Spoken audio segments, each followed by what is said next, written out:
What's going on, everyone? Welcome to the Season Gaming Bitcast, episode 305. It has been an incredible week for games, and we are here to talk all about them. Finally, a little late this morning in our live show, but we're here. We're ready. It was Hoag's fault all along, as we knew. I'm your host, Ainsley Bowden, joined, of course, by the Mr. Lawman himself and Tie Guy Travis. Travis, how are you and Elgato doing this morning? Yeah, my opening message, just to the people at Elgato, your products are terrible. Your business should fold, and the people who work there, from the CEO to the lowliest paper pusher, are universally bad people. So I just want to get that message out there. Do not buy Elgato products; they're terrible. This message has not been sponsored by Elgato or its competitors. Yeah, or Season Gaming, for that matter. Yeah. This is God, I'm mad right now. Their products just do not work. My whole setup is their stuff, and not one piece of the element works. It is like they're trying to make products that fail, and they're succeeding. It's incredible, truly a feat.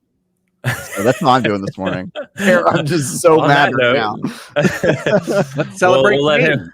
Yeah, we'll let him cool down for a second as I hand it to the lawman himself, Mr. Hardcore Hoag. How we doing? Hardcore. Wow. Hardcore Hoag. I am good. I am excited to talk about games. It has been a fantastic week of games news and dev walkthroughs and things. And I have been watching a lot of IGN content, Travis, because they've had some wonderful dev talks at their table there in Germany.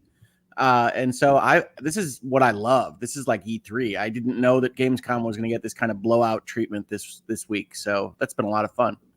Yeah.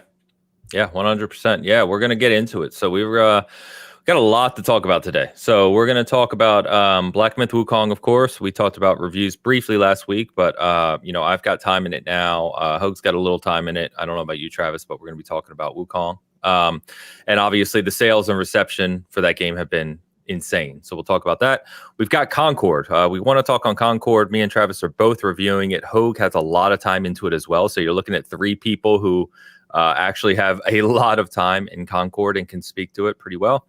And then we're going to get really into Gamescom. So all of the games, not all of them, way too many to talk about, but a lot of the games that were announced, updates, DLC, timelines, release dates, all that stuff. So we're going to get into it. But before we do that, of course, let's get caught up with our community, some of the early super chats, and the first one we got, which actually came in very early this morning. And Travis is a fantastic super chat to kick us off this week from Commander Shepard himself. Commander Shepard gives 2.77 euros to say this is my favorite podcast on the Citadel. That's it. That's the best endorsement you can get. Yeah, that's right. That's he right. gives that same endorsement to every other podcast, as we all know. But I just like that we reached the Citadel. Yeah. We're beyond global at this point. Although we're in like the bad part of the Citadel, that's just like 2 hallways. Based on that, we only play in the elevator. Yeah. Well, no, the elevator's in the first game, but yeah, we're like, if he's saying we're the best on the Citadel, we're in the little loop-de-loop that is Mass Effect 2 Citadel, which is far inferior. Of course, like a lot of things in Mass Effect 2. All right. All right. Thank you, Commander Shepard. Let's get the member comment from Shoosh. Shoosh has been a member for 14 months and writes, "Time to monkey." Monkey. Fair enough, Shoosh. Thank you, my friend. A reference to Black Myth Wukong, where you are a monkey. Monkey. All right. That Wukong voice acting is hilarious. I love that when you turn that game on. But your mileage may vary. Yeah. Well, I don't. Are you? So I'm playing it in Chinese with English subtitles. Are you playing it in English? No, I'm playing it in English. So I did not hear the Chinese voice acting of. Oh, it's great. It's hilarious. I'm sure you can tell that it's great because you're very versed in Chinese and how it should sound like and how it shouldn't sound. Exactly. Like. I'm enjoying the game really in its native form. Wukong and the Destined One are mostly making monkey noises, Travis. So. Yeah. Googleman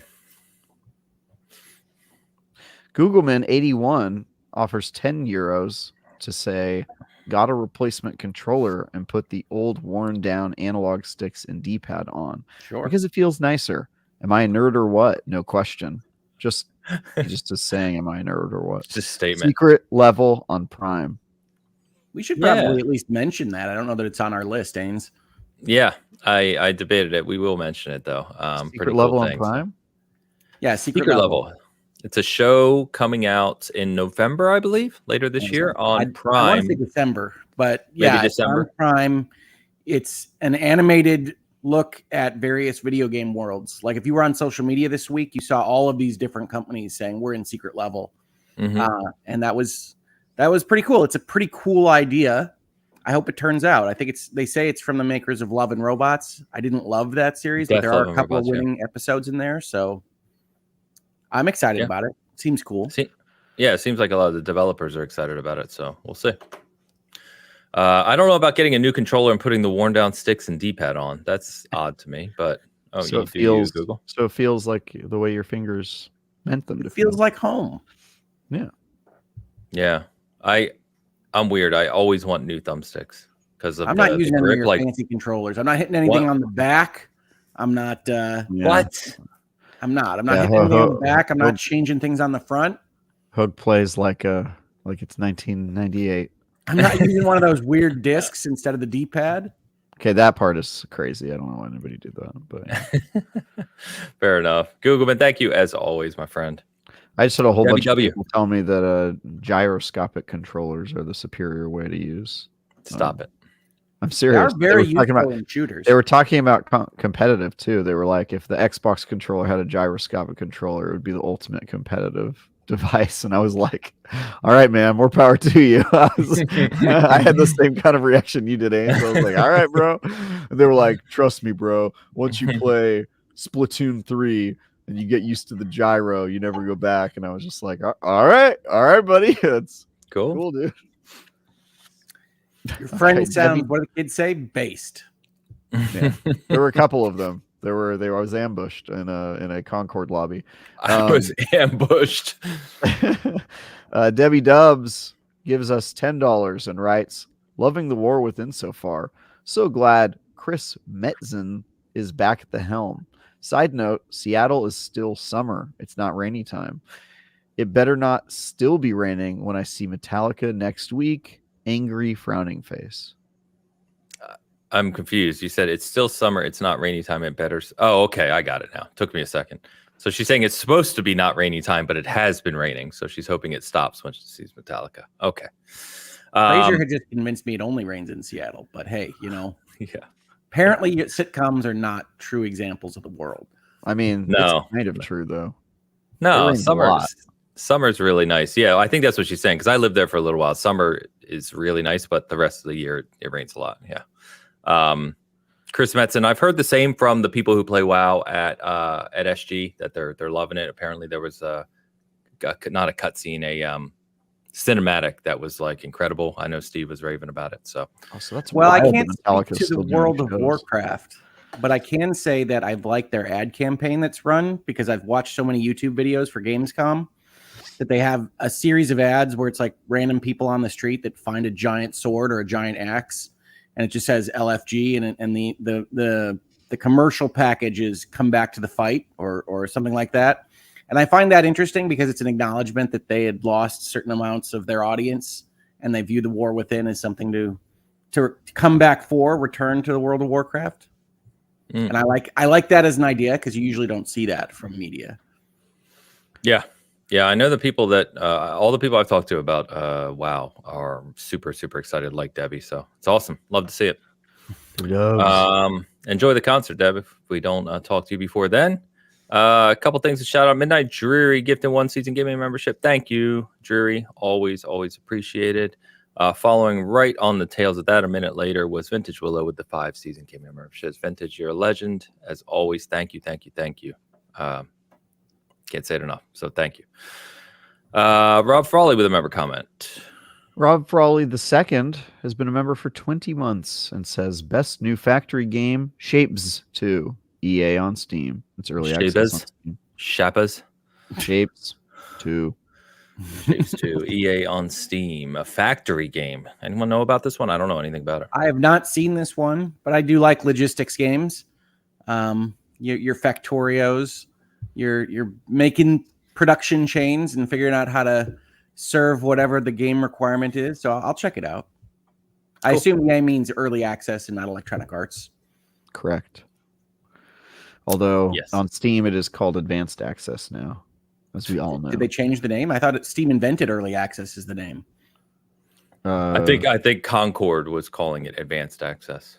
No, Steam. Okay, so Or not actually, Concord. it What game probably is early access if the game isn't out yet. But the 3-day early period, Steam changed the name of that on Steam. Advanced, So yeah, because we were talking about that the other night. Yeah. Yeah, Okay. which is not actually better, but yeah, it's fine. Rick Davis, member comment. Rick Davis has been a member for 15 months and writes, "Morning, enjoying Wukong and looking forward to Outlaws and Astrobot. And I Yeah. just started my copy of Skull and Bones. Congratulations. I think I like it. Hashtag Hogue was right." Side And we note, follow. Go ahead. I have reviewed that game and said it was a 7 out of 10 good. So I think Travis was also right. I just want to throw that out there. I like Skull and Bones.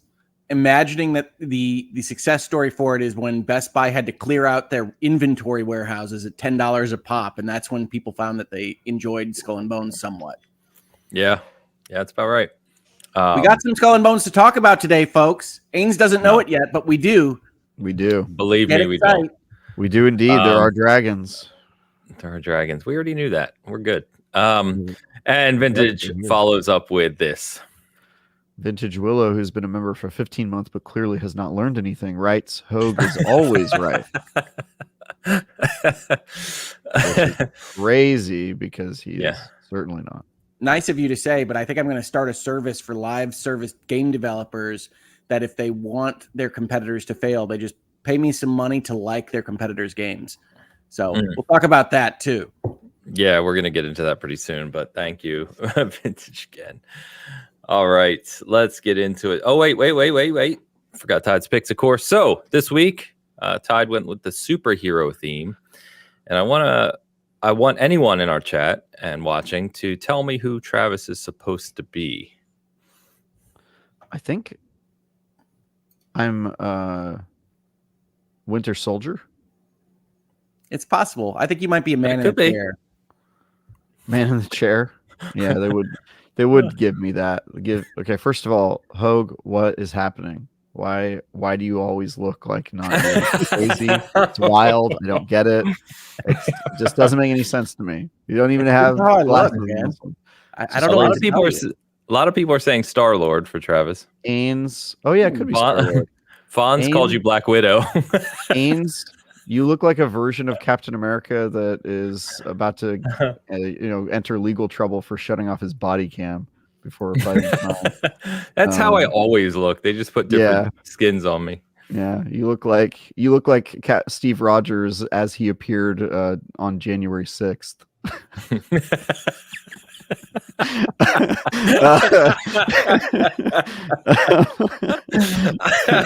Oh god. Yeah, and then maybe I am Star-Lord, which I'll take. That's cool. I'll take Pete. Man, they got Seasoned Gaming right again. I think they finally got it. They worked it out. But yeah, Hogue looks like he looks straight out of a comic book. To Travis' point, I don't know how they do it every week. But. I don't know what to tell you. I'm just naturally handsome. Wild, dude. It's enough. Offensive to me. I'm also swole. That is a buff. Yeah, also, how is AI going to depict me and remove the tie? Like that's the one thing I know, like that I've never appeared on camera without a tie. So what is the? And yet I have the headset still, or earmuffs. Apparently, I don't quite know what I'm wearing, but yeah. All right, you don't have ears. Ty, thank you so much as always. All right, let's get into it. So, Hogue, I'm going to quickly shout out Acro. We mentioned this game, or I should say you mentioned this game last week. It's a small indie game. Developers came out this week, and they got a little it spread a little bit because they were basically saying that the reviews of the game have been excellent, very highly regarded, but sales have been very low, which, you know, we talk about here pretty often with smaller games like that. It's hard to kind of break through. So they were, you know, just asking for people to mention it or give it a look. And I happened to tell the developer, hey, we checked this out, or we mentioned it last week. Here's the clip, and they really appreciated that. So I don't know if you've played it anymore, but if you can, for people who may be watching this week who didn't watch last week, you want to give the 30-second spiel? Sure. Acro is a lot of fun, first of all. It's an excellent game that doesn't cost very much. I think it was $15, but it might be even less on Steam. But it is a pixel-based game in which you take on a series of different characters, all with what I would characterize as a kind of Spanish background. I don't know whether they're from real historical elements or whether it's an entirely fictionalized kind of Spanish cowboys setup. But basically, you've got this gorgeous pixel world and a map that takes you to different locations. And you go and you do quests and things for people from these various towns and engage in turn-based action strategy battles, which remind me the most of, ironically or not ironically, just strangely, Mario and Rabbids Sparks of Hope. So if you like Sparks of Hope, it's that kind of battle system, but it is really, really well done. It has a lot of depth to it, and it's gorgeous if you like pixel graphics at all. And it's called Arco. Arco. Oh, sorry. Yeah, I don't know why I said Acro. Apologies. Arco. Okay. I typed it wrong. Yeah, so shout that one out, and best of luck to the developers, of course. I know that's got to be tough. You know, they basically made a comment. I saw some other indie developers commenting the same. It's like, you know, there's a lot of commentary around rehashing ideas, you know, people wanting new IPs, wanting new style of games, wanting new things like that. But it's really hard when you're a small developer. Everything you have for years have been put into one game, and then you give people that, and it gets reviewed well, but no one buys it. You know, I get it. You know, it's Arco's kind of a hard sell because even the video trailer and some of the screenshots, you don't quite know what type of game it is. So with an indie game, it's easier to sell something that you can describe and people understand it really quickly. And Arco is kind of new. So I want to tell folks that it is well worth your time. It is not like super tricky. There are screenshots that'll show battles with lines and simultaneous turns and things like that. And you might think, oh, this could get really hard. It's not designed around kind of tricking you in puzzle combat. It is much more accessible than you might think. So give it a try. And yes, I was on social media too, Ains, when I saw some of the other indie developers kind of pick up on that note from the Arco developer. And I saw one from the developer of Cryptmaster, which is a game I mentioned months ago. And Cryptmaster is also a really weird game where you type out what you think is in a treasure chest in order to get what's in a treasure chest, and then you battle with trying to figure out what the actions are that your characters actually have the capability of doing. It's kind of a puzzle game with a AI character, the Cryptmaster, that is really, really inventive and fun. Very different game than Arco, but I highly recommend checking that out too. Cool. That sounds unique. Yeah, I saw that as well, so thanks for shouting that out. All right, let's talk a little bit about, before we get to Concord, let's talk about Black Myth Wukong, because it has been the game. It's our cover picture for this week. It caused, or, you know, created, I should say, a lot of waves this week. The sales have been absurd. In 2 days, in less than 48 hours, it passed 10 million in sales. It shows no signs of slowing down. It's the most concurrent players ever for a single player game on Steam. In fact, I think its peak, it landed just a little bit behind PUBG at its peak. But it has, done extremely, extremely well. And so there's a couple aspects I want to talk about. First, I want to talk about the game itself. So I think I've mentioned multiple times, you know, since we saw this game a couple years ago for the first time, this has been a very hotly anticipated game for me. I really like the look of it. I wanted to play it from an action kind of boss rush style game. I think I'm just about 10 hours into it or so. I'm deep into chapter 2. So I'm still pretty early, mainly because I've been reviewing Concord and I've put a ridiculous amount of time into that game this week. But I'm really liking it with some, I think it has a couple shortcomings that, I'll call out as well. But I'm playing on PC. I'm playing it ultra wide. It is a stunning game on PC. If you're playing at max settings and everything, it's really, really beautiful. I haven't had any issues from a technical perspective. And so I'm not late enough in the game. I've heard it could be a little hiccupy later in the game, but I haven't had any issues so far. But I like the design of it. It's not a Souls-like. It is much more like an action game, boss rush. I kind of attribute it more to maybe an older Ninja Gaiden style, or Gaiden, however you want to say it, style game. It's if you die, you're not really losing anything. There's different things that you can do to kind of build out your character in a skill tree in various ways, and it is very boss rush heavy. One of the things that Hogan and I were talking about prior to starting is that the one thing, especially early on in the game, which is starting to improve in the second chapter, but the first chapter, which acts more of like a tutorial chapter, really, it feels a little repetitive. It's a little linear at first. The basic enemies are, the gap between a basic enemy and a boss is too wide. The normal enemies don't really train you or prepare you for the boss fights unless you play these games a lot like I do. So I think there's a gap there. And I would say now that I'm on the second level, which I actually prefer a lot because it's a lot bigger, a lot more exploration and secrets to uncover.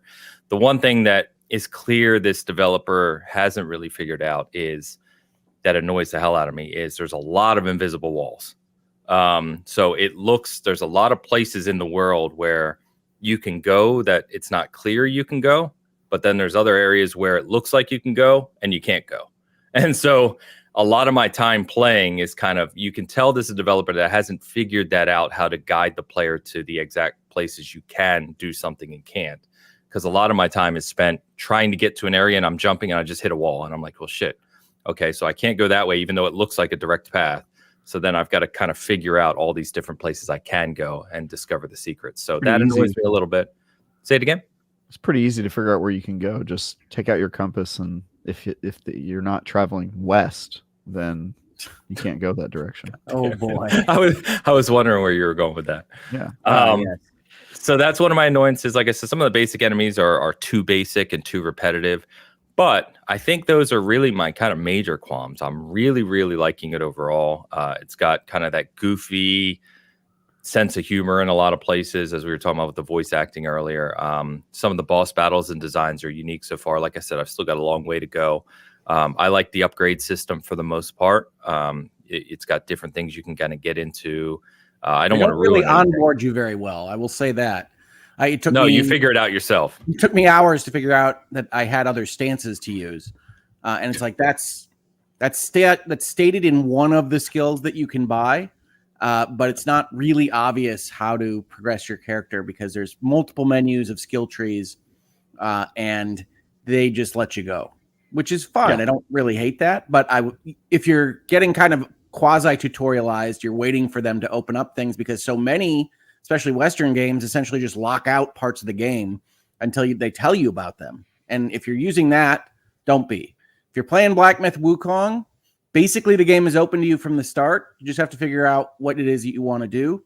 And I'm playing on the PlayStation 5, so I am not going to call this game technically gorgeous, but it is functional. Yeah. I've heard it's very different on the PS5. Yeah. I do think that places like Digital Foundry tend to make mountains out of molehills.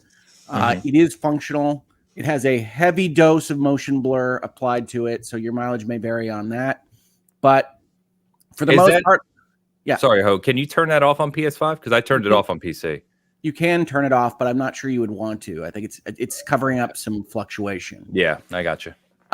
So on PlayStation 5, I've described it as feeling a little gummy.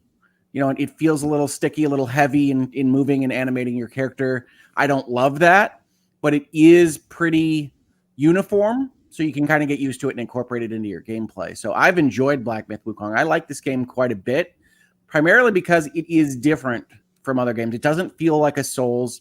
It does feel like an action game. I don't think the curve up for someone like me from the enemies to the bosses is complete. As you suggested, Ames, you can just wail on the enemies, and then you get to a boss, and you're like, whoa, okay, I'm not ready for that. And because it's not using a Souls system, because it's just using kind of an experience system, really, it winds up being almost like a Dragon Quest or a JRPG where you can really grind these things, and you might have to in order to get enough sparks to get more abilities and more high levels of health and stamina for your character. So I have played through. You said you were about 10 hours in, and then you said I was well behind you. I'm probably 10 hours in. It's just for my skill level, I've wound up having to play like the first hills area a number of times in order to get more sparks and have a better chance against some of these enemies. But you've got really cool stuff. I really like, I've talked about this with respect to Konitsugami, exploring other cultures and the way that they make their games and tell these stories. This is a very kind of different story. I'm familiar with Journey to the West from other movies and media, but this seems like a much purer kind of approach to it than something like Enslaved.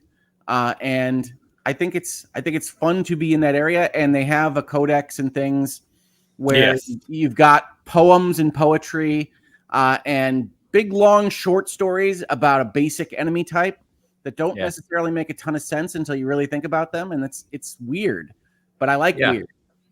I do too.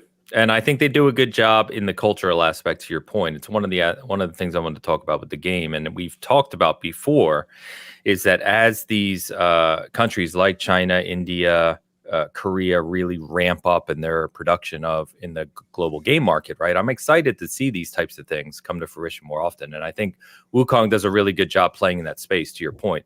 The stories that it tells. And in fact, no spoilers, of course, but at the end of the chapter, you actually get, which I didn't expect, you get a full like 5-minute long animated storyboarded story.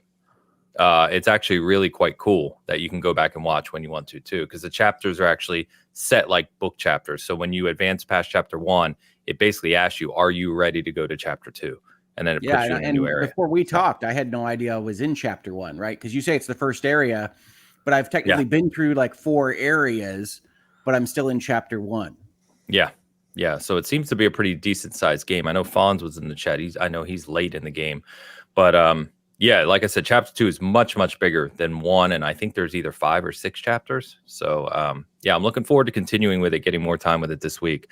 But I've really enjoyed it. It does sound like the gap between the PS5 version and the PC version, if you're running on a high-end PC, is pretty drastic. So your experience may vary there. I would offer caution maybe a little bit, but I guess the other aspect of this game I wanted to talk about was just the sales. And I think, it's sold past 10 million. It seemed like that was going to continue just going nuts. And then, people looked at the sales data and it was something like 90+%, 92% were in China. Sure. And I believe it was, of course. And kind of a big market. So I think the analyst, someone may recall his name for me, the analyst on Twitter from China who works for the Nico Partners. You know what I'm talking about? I do, but I can't remember his name either. I'm sorry. People will know who I'm talking about. But anyway, he was basically giving his impression because he basically said in China, it's become a cultural thing over there for Wukong. Like it has broken through into the mainstream where they were advertising it with PlayStations. PlayStations, he said, are sold out over there right now, PS5s to play this game. They're selling it free, or they're giving it away free with like new PCs. And like, it's just like, he says that's what's contributed to it taking off so strongly right out of the gate. So pretty interesting to see, but I think it's, if nothing else, I was looking at it, as a future indicator of like just how big that market is and those markets. And, there's got to be a focus for the company. So kind of interesting that PlayStation seems to have successfully kind of jumped on this momentum behind this game in the market. Whereas, Xbox is sitting there right now from a console perspective, waiting 6 months or more. We don't have a release date yet as to when this game is going to hit the platform. Well, Daniel I'm sure talk thank about you, Xbox a lot as part of this episode, but I do think it appears that Xbox has some kind of issue with the really higher end stuff in bringing it immediately over. And I can't speak to that. I'm not a technical engineer on these things, but Black Myth Wukong, I first remember being announced as connected with Xbox. And so when it got delayed for Xbox, I think Sony was smart to jump on the collaboration, but I I am not thrilled that it's not on all the platforms. Yeah, me too. Yeah, so we'll see. But I know we talked about the reviews last week, so I think we covered it. But yeah, I'll talk more about that here in the coming weeks once I get, kind of through the whole game. But really, really enjoying it. It sounds like, and Hogue, feel free to say differently, but it sounds like on the PS5 side, it's like it's playable, but you may, if you're not like dying to play it, you may want to wait for a few patches maybe before you jump in. Well, I think people should understand that I have a big issue with like frame rate inconsistencies and those kinds of things, and I really hate certain Switch games for that.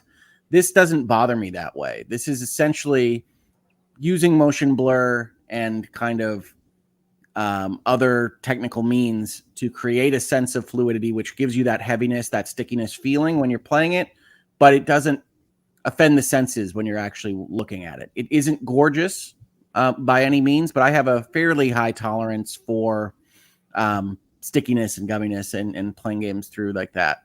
So I actually would say if you're interested in this, it is worth the $60 on PlayStation 5. I think they will improve it over time. And I think it's a good game that is interesting and does not have an immediate analog in the space. It isn't a Souls game. It isn't Stellar Blade. It is something newish, and it does have its own vibe that I think is well worth exploring. And now I'm excited about end of chapter movies. Vibes. So let's go. Yeah, you'll like that. It's cool. What were you gonna say, Travis? Oh, I was gonna say, I've not played this game, but obviously some people, lots of the reviewers who played on PS or PC also had tech issues. So, there's I'm probably like a wait on this one. Wait for them to get some of this the let out on that.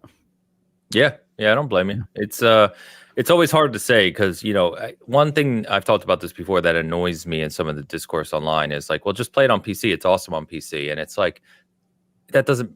You know what I mean? It depends on the type of PC you have. It's so easy to say it runs great on PC when that may not be the case. It all depends on your PC and configuration and a number. Also, even if you have identical PCs as somebody else, like people have different experiences. Like you 100%. also didn't have tech issues on Cyberpunk 2077. Neither did the IGN reviewer, but like lots of other people did. And that's just, not all bugs are going to happen to you or tech issues, but like I know enough people who've played the game on PC, which is probably where I'll play it, who have had issues, and I just don't want to roll those dice. So I'm just going to wait.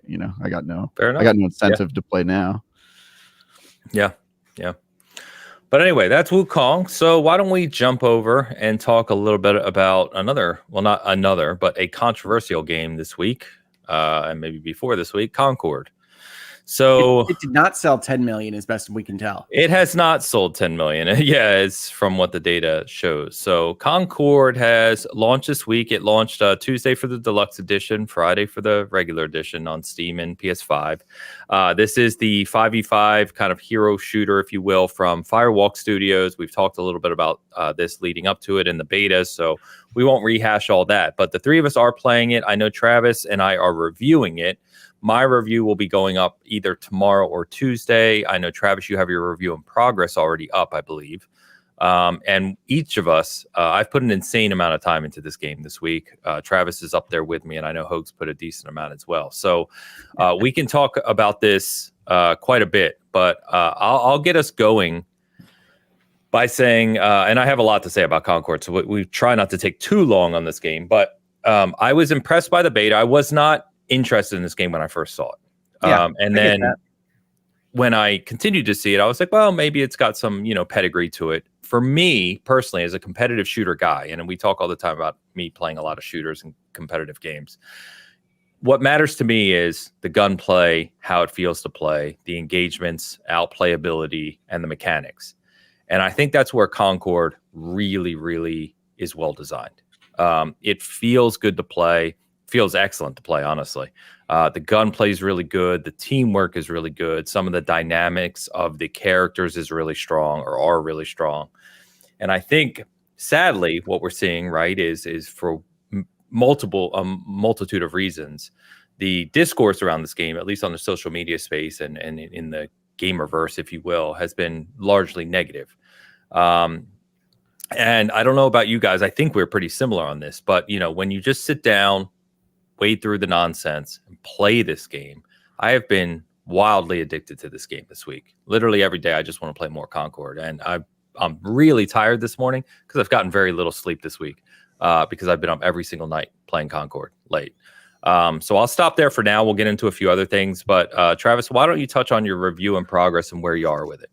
Yeah, I'm not as in love with it as you are. I think the gameplay is really good, which is awesome. I just think it lacks something to set it apart from every other hero shooter I've ever played. It feels pretty generic in that regard. I think the way the story is being delivered is very poor and unfortunate.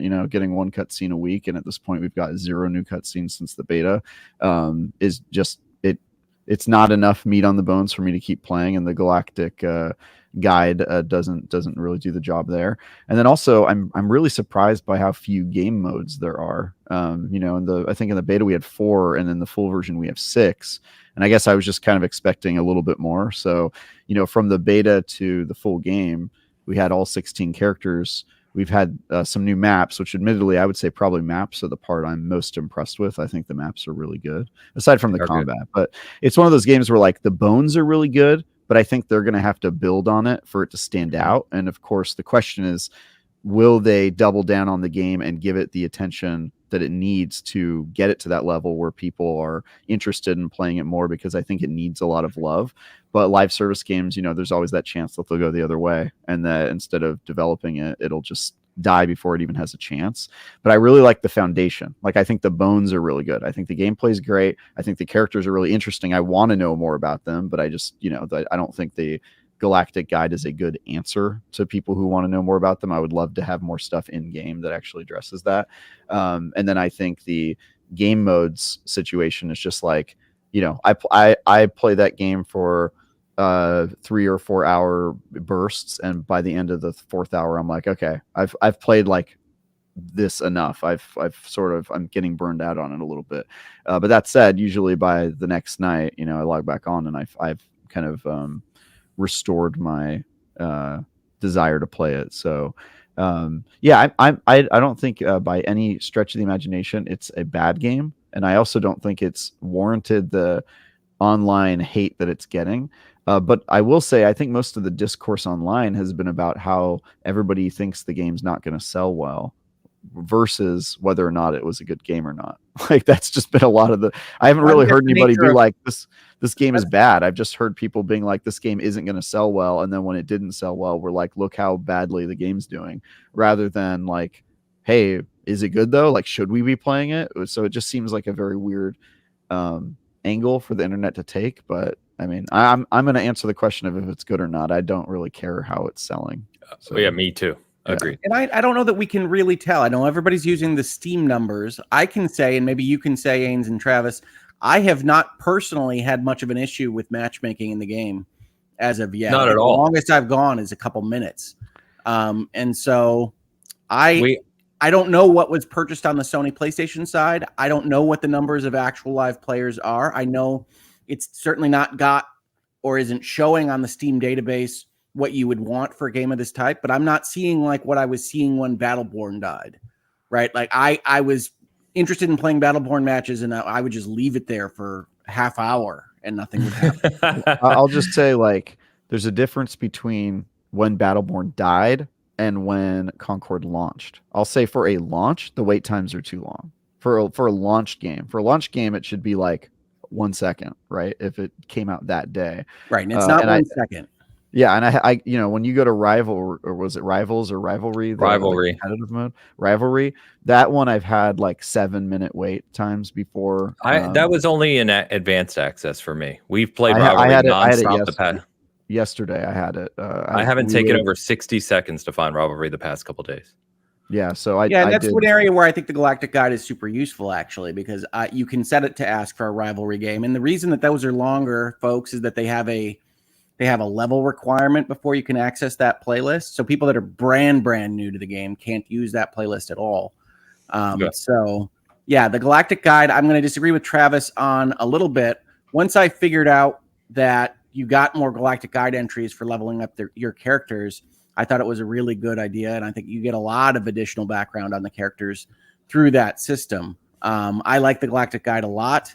I agree that I wish I got a new cutscene that wasn't used in the beta, but I was also happy that they gave us the cutscenes in the beta, so I'm not going to grouse about that too much. I expect next week's will be the second beta cutscene, in fact. But I like that. I like the characters. I like the backgrounds we're getting. I understand folks not liking the character designs, but I think the most important aspect of Concord is that the gunplay feels good, is that it's aesthetically pleasing in the levels. The levels are well designed. And I actually really like some of their quote-unquote big ideas that people don't give them enough credit for online, I don't think. I think the passive boosts for the different character types wind up with you having your own strategy as well as kind of trying to mirror the strategy of the other team when you're picking your players.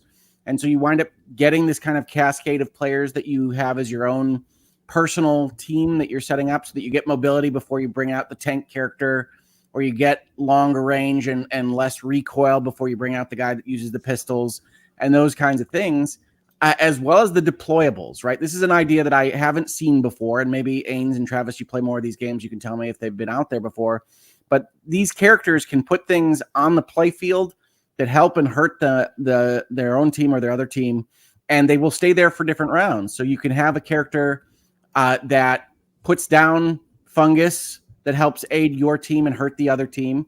And 3 characters later, when you're now the tank that's using a different power set, you can still remember where your fungus is and where you can go to get additional mobility and damage resistance. And I think there's a lot of strategy there that I haven't seen before personally in a game that I really enjoy playing. So I think Concord is a lot of fun. I think that the toxicity online is problematic because you're always going to speak out against things that are new. If you wind up just saying, oh, it's not going to sell well. Yes, it's a self-fulfilling prophecy. If everybody just says it's not going to sell well and I'm not going to buy it. But I can't convince people of that. And I can tell you, I put out a couple of tweets that said I was really enjoying Concord, and like the level of negativity there might as well have been a political tweet. It might as well have been something more important. And I don't know where that comes from. I think some of it is the character design, which I tend to like, but certainly triggers people in a certain way. And just say it. Just say the people it triggers. You know. It triggers certain people in a certain way. And I have another game that I'm going to talk about in just a minute that's worse on that score on social media that I want to talk about.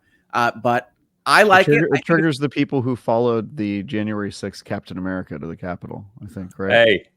Yeah. Why are we bringing politics into this conversation? Because it's political. I mean, that's the thing you're dancing around, but it is political, right? That's why people are upset. I think a subsection maybe, yeah. But okay. I think they don't like some of the character design. Why, Hogue? Why don't they like it? That's what I'm trying to get at. Like, you're dancing around the big, like, why, which we know why. I don't know why we're playing coy here. I mean, look, I'm not saying, you know, one way or another, but I'm just saying that's why. That's the reason. It's well, political.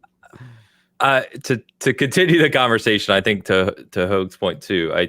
For me, and we were talking about this before the show, like, maybe this is just me, and I'm sure I'm in the minority here, but I don't care.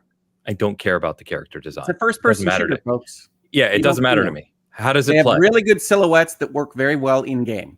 That's it. Yeah. Show me their abilities and how the abilities function in the game and how the shooting mechanics are. And I will tell this because I know a lot of people, it's kind of hard to make this type of game and not mention Overwatch, right? It's always the comparison. And so a lot of people have, you know, kind of thrown it off as an Overwatch clone or Overwatch wannabe or whatever word you want to throw out there.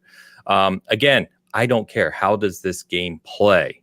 And in my opinion, and at least some of the people I've played with every night who play shooters a lot, the shooting mechanics in this game are better than Overwatch. I'll go to die on that. I think it feels better than Overwatch. I do.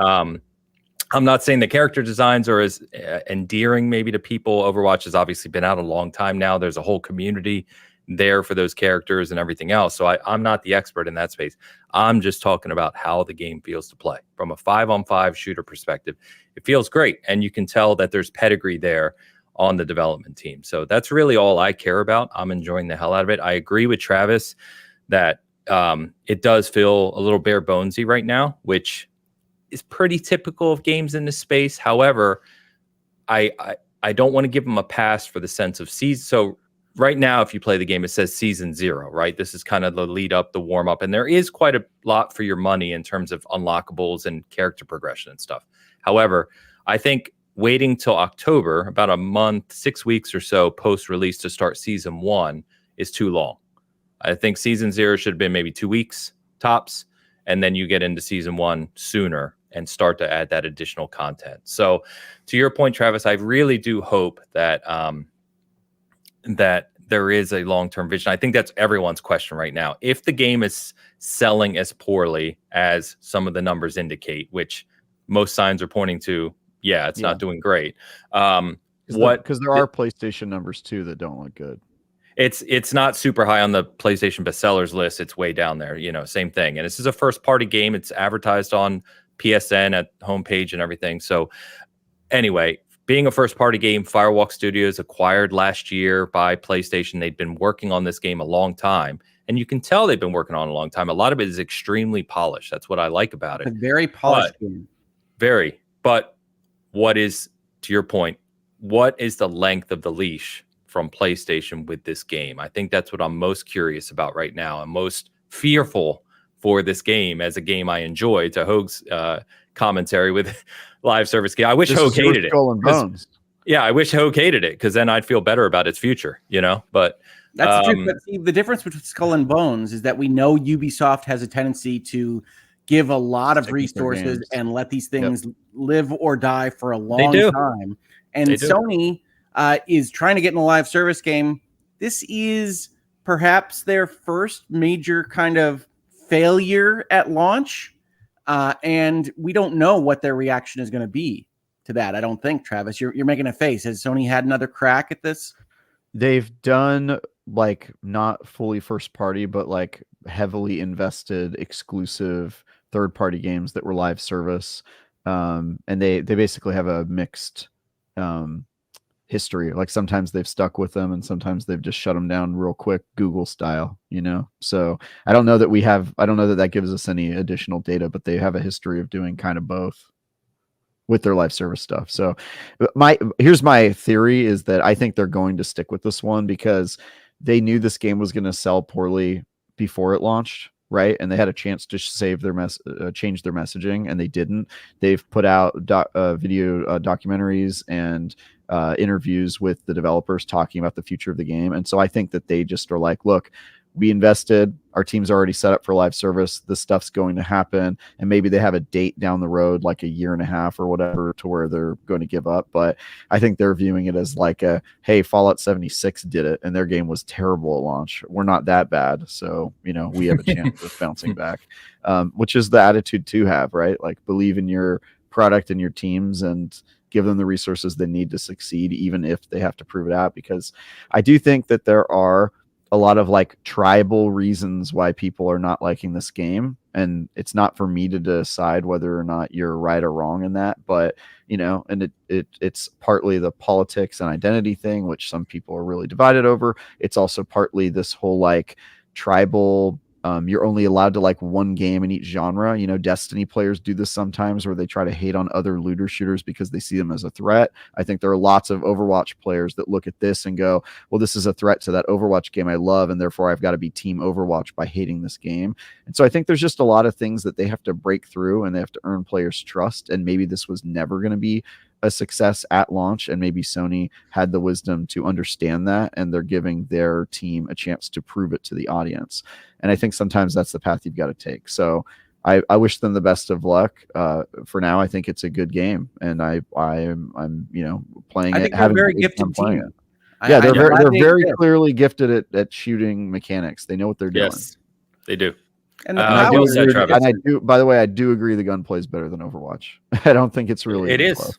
Yeah, no, I'll take that argument all day long. And that's all I care about. I think it was Plague said, because I'm saying I don't care about the characters is a subtle hint that I don't like them. And it's like, no, I really don't.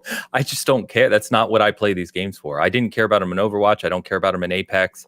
I don't care about them in X Defiant because X Defiant is trying to do something similar. It's about how the game feels to play, and it feels fantastic to play. I like the characters. I do care about the characters, and that is one of my nitpicks. I just wish they would flesh them out because right now they seem like really vacant. It's clear that they want people to care about them.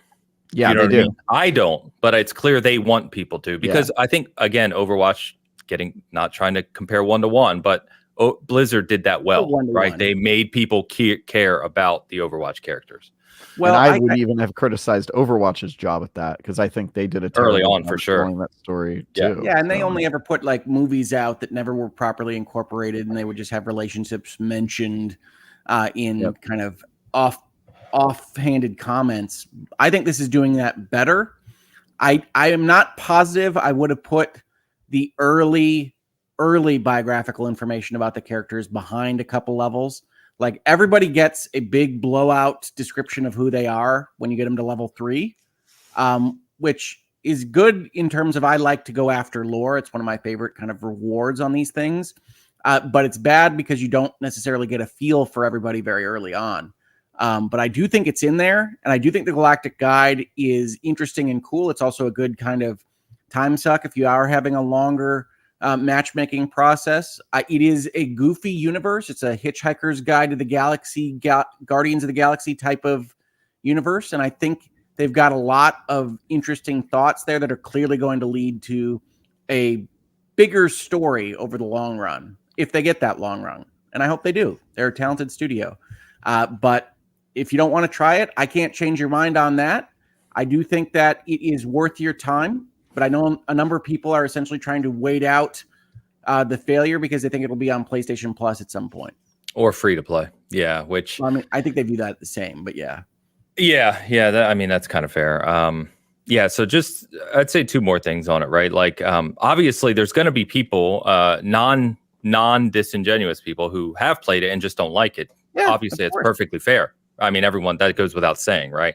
But I just, as someone who has gamed for so long, and not saying us, like especially our community, you know what we do here, but as someone who's gamed for so long and you see games like this that obviously have a lot of time and love put into them, just continually get trashed and people pile on. I don't like the pile on attitude for no reason. Do you know what I mean? And the vast majority of these people I see piling on, at least in the social media space, which is not real life.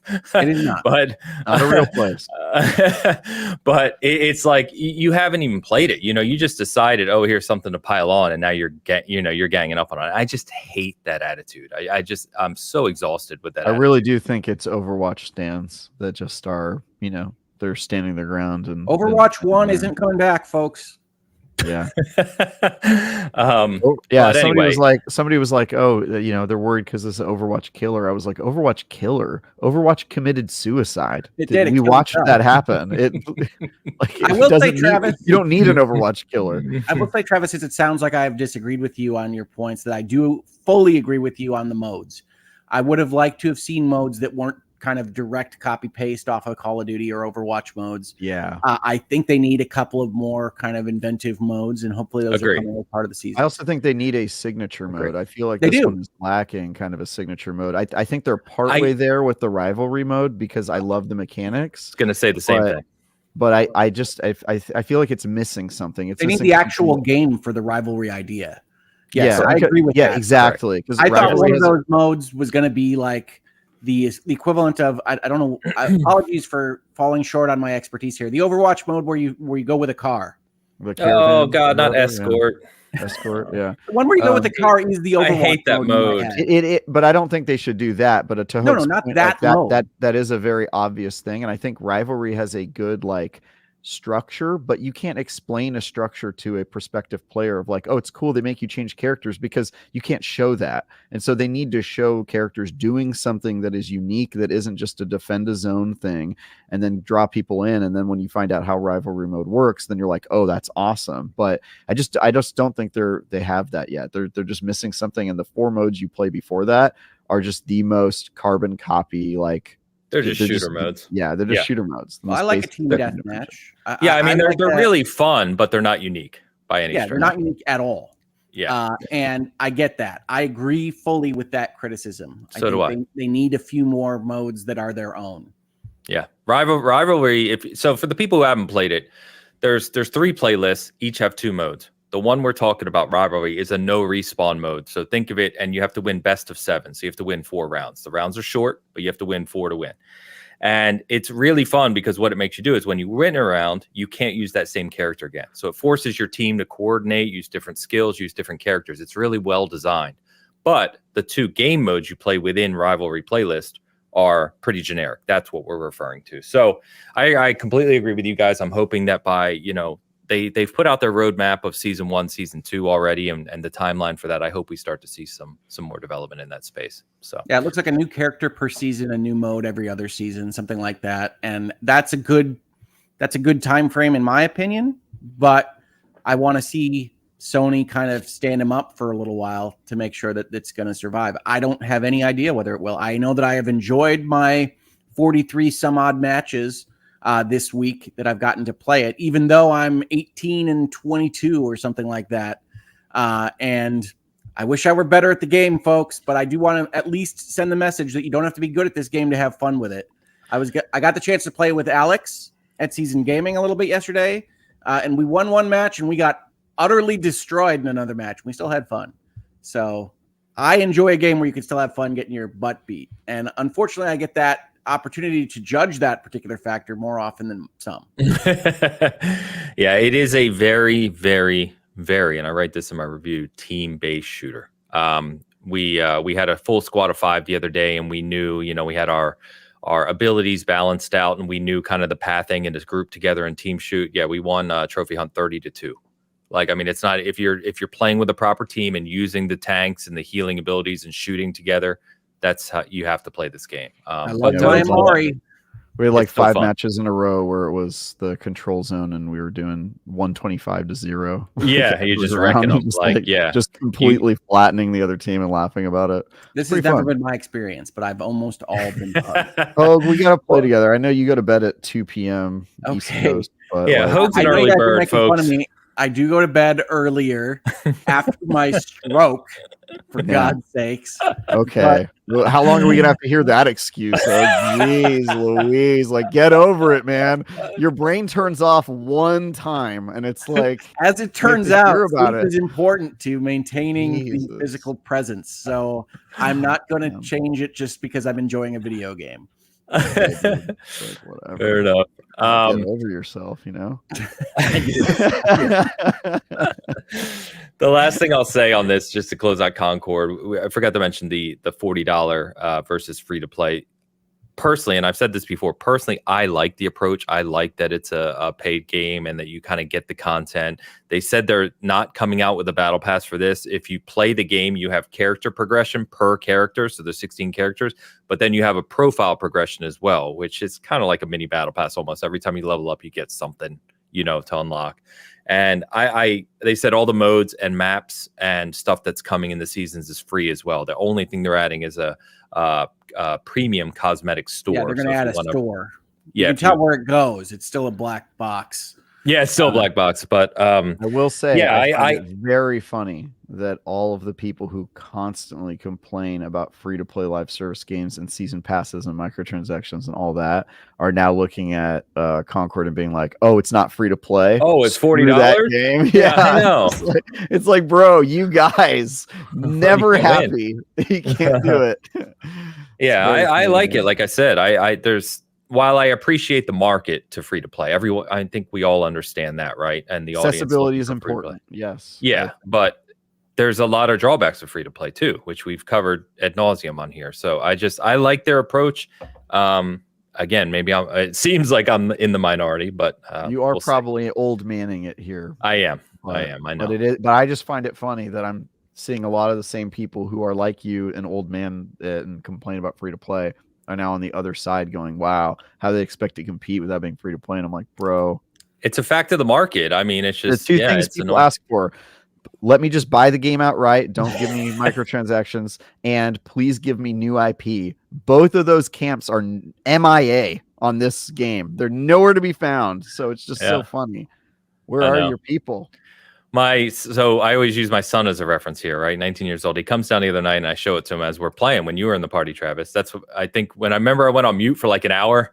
So he was standing, he was literally standing here just watching. We played like 4 matches and he was just watching. My daughter really likes watching this one. She says it's fun to watch. Yeah, my son plays a lot of League of Legends. He plays with his friends like every night. And I was like, you guys gonna maybe check this out? And first question he asked, how much is it? And I said, it's a $40 game. He goes, my friends won't buy it.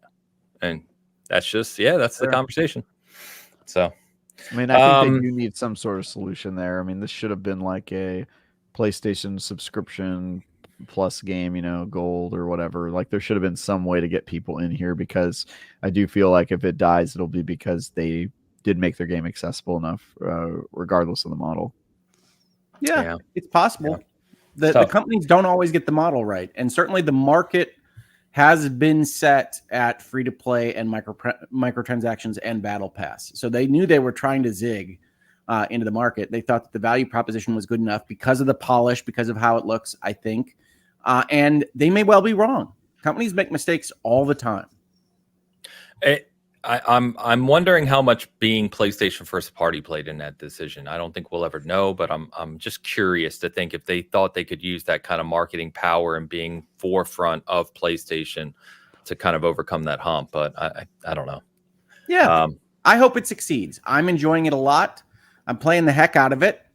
Maybe because I'm worried that I won't have the chance later on. But I am playing it a lot, even if it's not at the times that Ains and Travis are playing, because every time they've invited me to play, I've had to say I'm going to bed in like 2 minutes.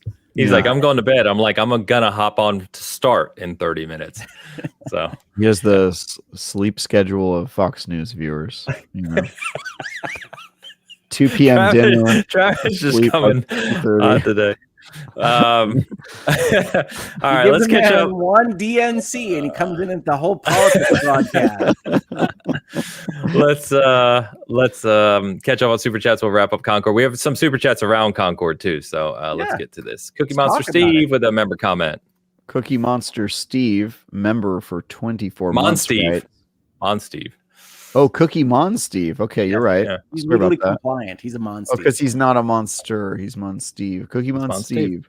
A guy named Steve who eats cookies writes, member for 14 months, hashtag shrimp fried rice. Shrimp fried rice. That's going back. I can't remember. Which is a reference to me making a comment in a video about how easy it is to get something trending if you really want it trending. Oh, that's right. Yeah.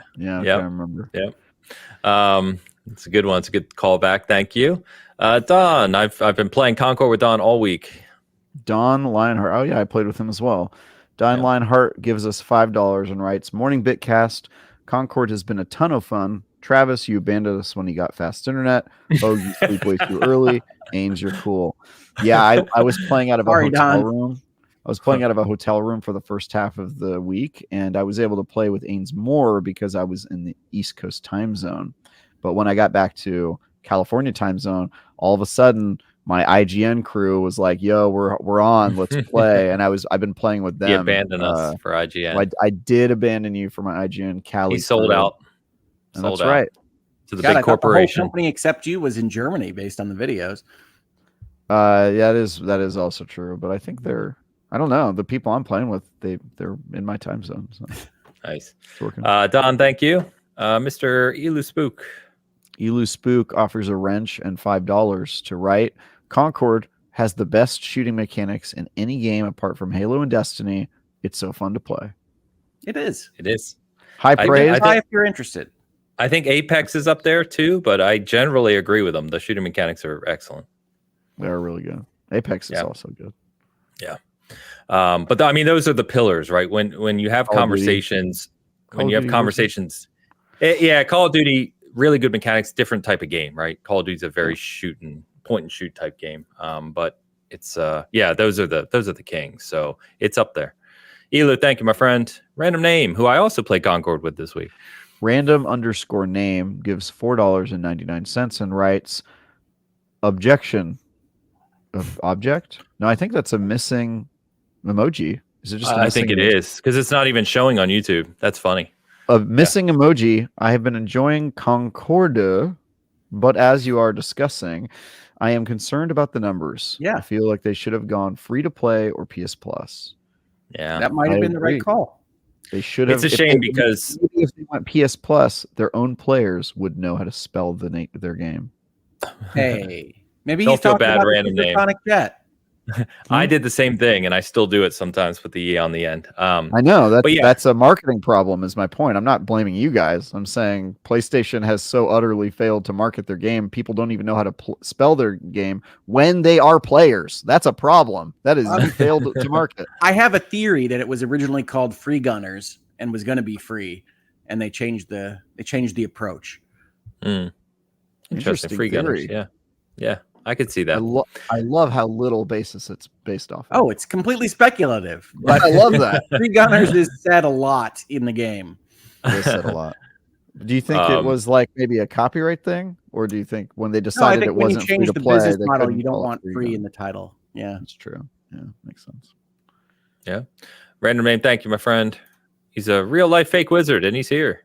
Real life fake wizard gives me $1.99 and writes, "How will Star Wars Outlaws do now? Lots of games out now. ... Which I real believe... life fake wizard is our friend David, who is our he is game master at Lawyers and Dragons. Travis has played that guy. How we doing, Dave? Dragons with He's him. he's a top lad. It's a real life fake wizard. Yes. Nice. How will Star Wars Outlaws do now? Well, I am hopeful for it. I only recently found out that 40% of the content or planets is from the Disney Star Wars universe, so that takes me down a notch, but I'm excited about it. Don't get Travis started. I think it's going to do extremely well. Just looking at kind of the SEO stuff on it, looking at the metrics around the interest in Outlaws, I think it's going to do extremely well for Ubisoft. I'm looking forward to it. I am very pumped about it coming out this week. Sorry, Hogue. I was going to say the embargo for reviews, by the way, is literally tomorrow morning. So as you're listening to this live, it's the 26th. So Alex is reviewing that for us. Do you know who's reviewing it for IGN, Travis? Dan Stapleton. Stapleton. Oh. Okay. So we'll see the thoughts from everyone tomorrow morning. Obviously can't talk about it at the moment, but yeah, we'll have coverage on it. Obviously IGN will have coverage on it, but we'll be talking a lot more about that game next week. That game. When did you play it, Travis?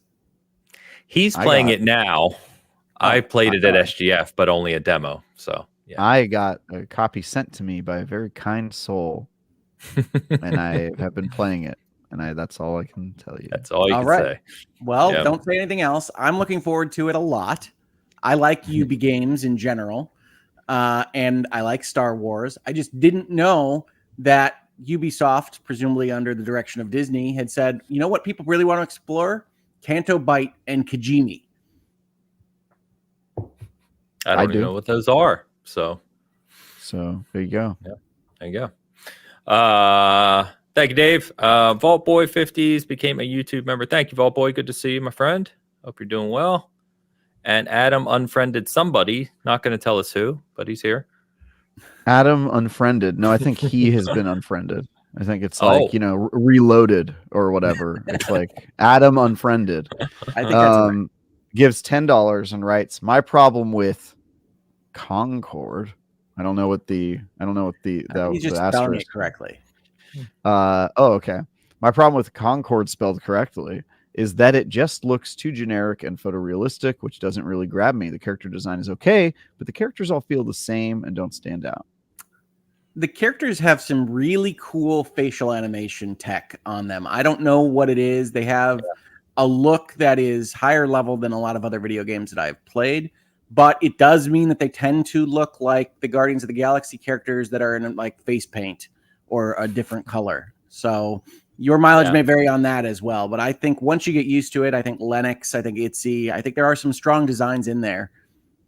Yeah, there's definitely some odd ones, right? That's probably by design again. But I think what they do well, and if you don't like it, you don't like it. But I think what they do well is really the different play styles and abilities that they each have and how they complement each other. That's what I really like about it. Well, they have really strange abilities in there. I think the problem is that they haven't really had enough time to showcase the characters or how they stand out, because I do believe that they have cool personalities and ways that they could express themselves, but we don't have really any cutscenes to draw from, and I think the storytelling in the game is woefully lacking. They just haven't had the time, and maybe they will, 4 weeks from now, but I think they will no longer really have momentum on their side by that point, and that's what worries me. I trust that the characters are going to be cool. I just don't think that they've done a good job showcasing that. Galactic Guide with text entries explaining the characters is not the way you get people to love your characters. Yeah, very fair. By the way, Rob asked what platform we're playing on. So I'm playing on PC, primarily because I was doing the review, so it's easier to capture. But also, I've actually been playing it on my ultra wide on PC, which is really nice. It is extremely well polished, at least for me. I've had zero issues with Concord. It plays very, very well. I've played it on a very expensive gaming PC, a gaming laptop in a hotel room, and my PS5. And all of those experiences have been pretty good, minus hotel room Wi-Fi, which was pretty hard. But, I played the betas on PS5, and it was great. PlayStation 5 for me. Yeah. So, all right. Thank you all. Tide asked me when the review of the wedding. I apologize. Concord has taken most of my time this week, so it is still coming. I promise. Just bear with me on it. Let's just hope his memory. He might, I've got it. All right. I've got notes. Yep. Saying you can't really refresh yourself on a wedding. You can't go back and boot it back up to see if it's still. That's true. Yeah. That's very true. All right. So on wedding reviews. I know we're going to get to Gamescom here shortly. Any other games you guys wanted to mention? I know, Hogue, you said you had a couple things you wanted to touch on really quick. I do. I know we've got a lot of Gamescom to talk about. Hogue's notes. Here's some quick-ass Hogue's notes. Let's hope. I like it. So before I get into this game, I've got a story to tell, right? Because we're doing quick things. But one of my favorite games, I've got a story to tell because we're doing quick things. With a story. Jeez, one of my favorite game stories ever was in an adventure game in the 90s called The Longest Journey, which maybe nobody remembers. But it was a game called The Longest Journey. It was written by a Viking named Ragnar Tornquist.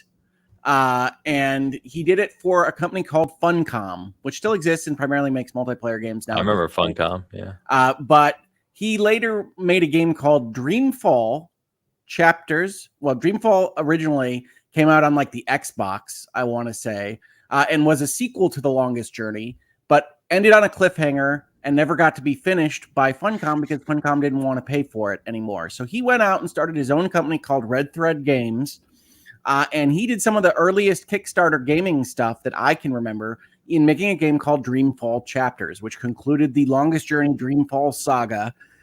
And then Red Thread Games made a number of other games and found publisher partners and went about its business. But they made a game that came out this week that has gotten a lot of attention on social media for some of the same reasons that we've talked about with respect to Concord, called Dustborn. And as a lover of narrative and adventure games, I thought I will try this out because it showed in its videos that you could make a number of different character choices, and they're making a comic book about how your choices affect everybody in the story. And it also looked like a game that I really enjoy called Road 96, which is an adventure story about kind of going across an authoritarian country to try to escape into what amounts to Canada. And in this case, you're crossing over what I think they call the Republic of America in order to get to free Nova Scotia and things like this. This is a set of events that certain storytellers like to use. And it has gotten a lot of attention online for ostensibly being too political / too progressive as part of its stance. I have always said that if you can build your world to make sense to me and keep your story within that world, I don't really care what your overall narrative or politics are, but it certainly has a view of America and speech and things that is going to rub some people the wrong way. I can't honestly fully recommend it because it is so very, very political. It just is.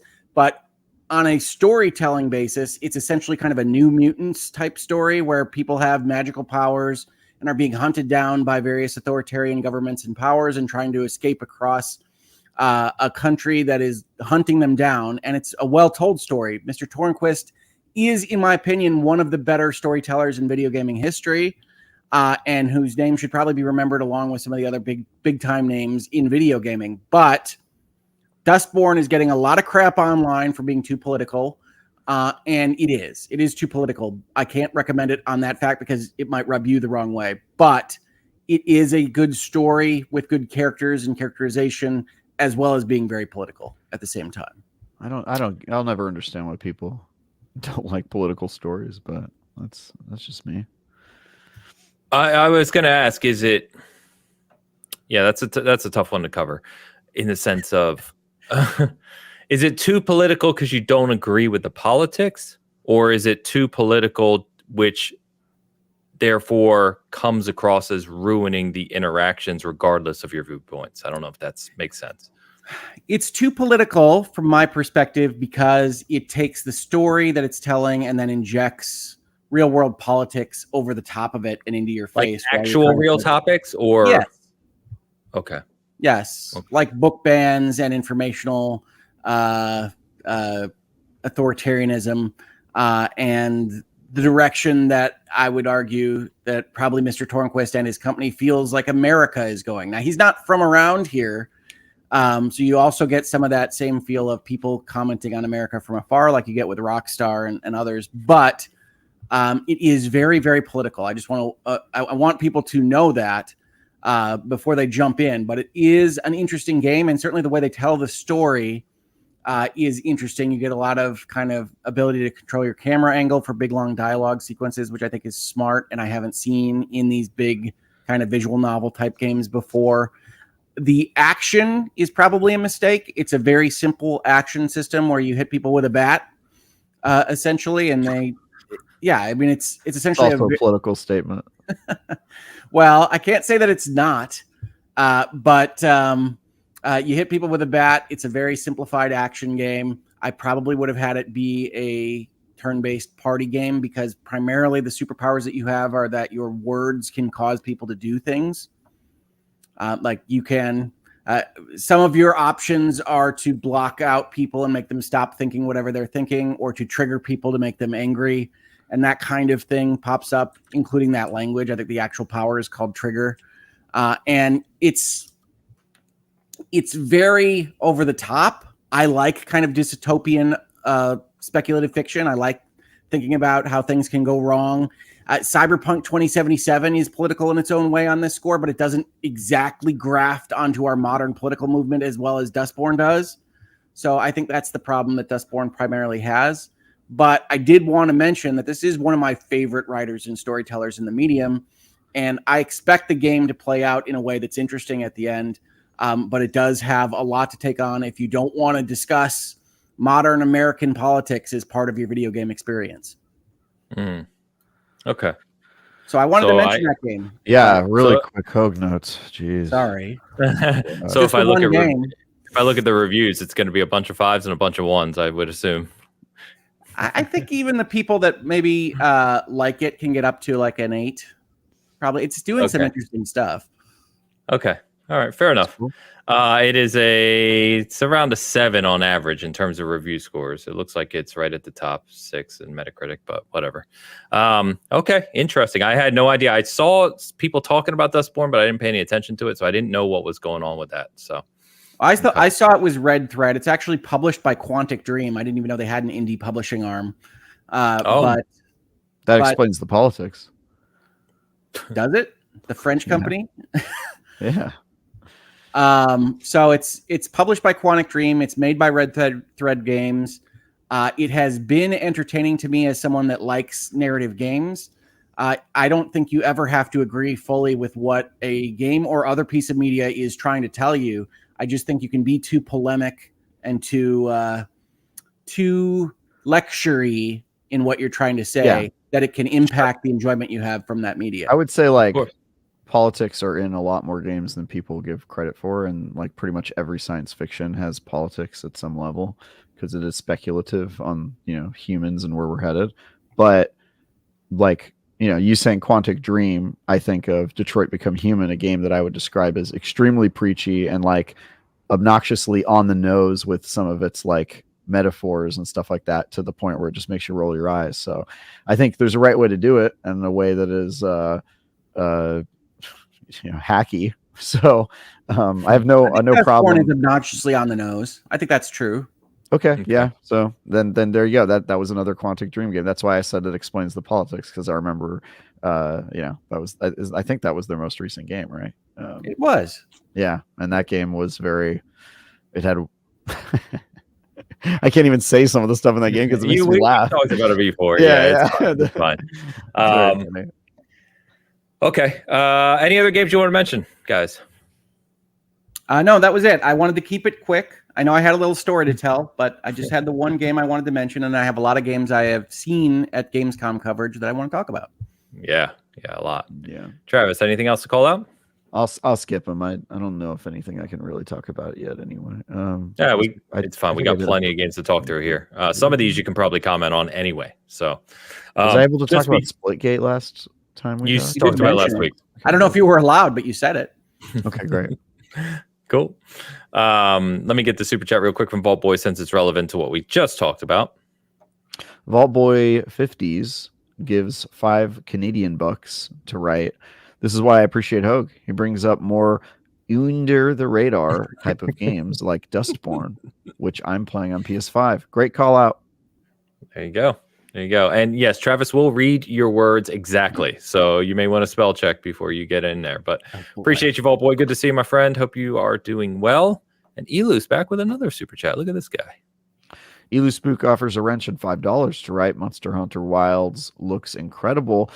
There are many new details and quality of life changes, and there is a lot to be excited about. Stay tuned to SG for more. To be clear, Travis, he's not offering the wrench. That means he is a mod. Yeah, so he's offering his wrench to help us mod the comments. I've said before, him and I have an ongoing joke about Monster Hunter. He adores it. I despise it, but I'm in on Wilds at least to play with him for a little while. So we'll talk about Wilds here momentarily. But yes, thank you, my friend. All right. Thanks so yes. Gamescom. So a lot of announcements were, as we do with a lot of these shows, right? We're going to talk about a lot of the games, give some commentary, give some release dates and information. Obviously, we can't talk about every single game that was shown, but I think we kind of cover a wide swath here of the games that we typically cover here on this show. So I'm just going to start with one of the kind of big announcements. We knew it was coming, but Borderlands 4. It was just a teaser. We didn't see any gameplay. I didn't know it was coming. Oh, it was there. It's been known Gearbox is making Borderlands 4, and they're making a Tiny Tina 2. Yeah, I didn't know that. It was totally. Yeah. I saw that trailer. I was like, oh, I guess that's happening. So, the teaser is literally a teaser. It just shows. Like, it looks like it. I mean, he's the best. He's the best antagonist they've created, right? So it wouldn't surprise me. He's one of the best antagonists ever. I miss Brothers in Arms. I'm just going to stand on that hill. Brothers in Arms. What am I missing here? That was Gearbox's series before Borderlands. I thought we were talking about Borderlands. Yeah, okay. Yeah, we were. He's bringing up something else. Yeah. He's it's a wrench. See, he's throwing wrenches. He offers a wrench as well. But Borderlands 4, I'm a big Borderlands guy. I think it's fair to say 3 was not as highly regarded as 2. 2 is kind of considered as their pinnacle. So I'm hoping, as Travis pointed out, they do something with Handsome Jack or something in that vein, and I hope they get back to. I don't know. We'll see what they do with Borderlands 4. It says 2025. That's all we know. I wrote an article for IGN called "Most Outrageous Moments in the Borderlands Series." And commenters repeatedly pointed out that I did not include a single moment from Borderlands 3, which I stand by.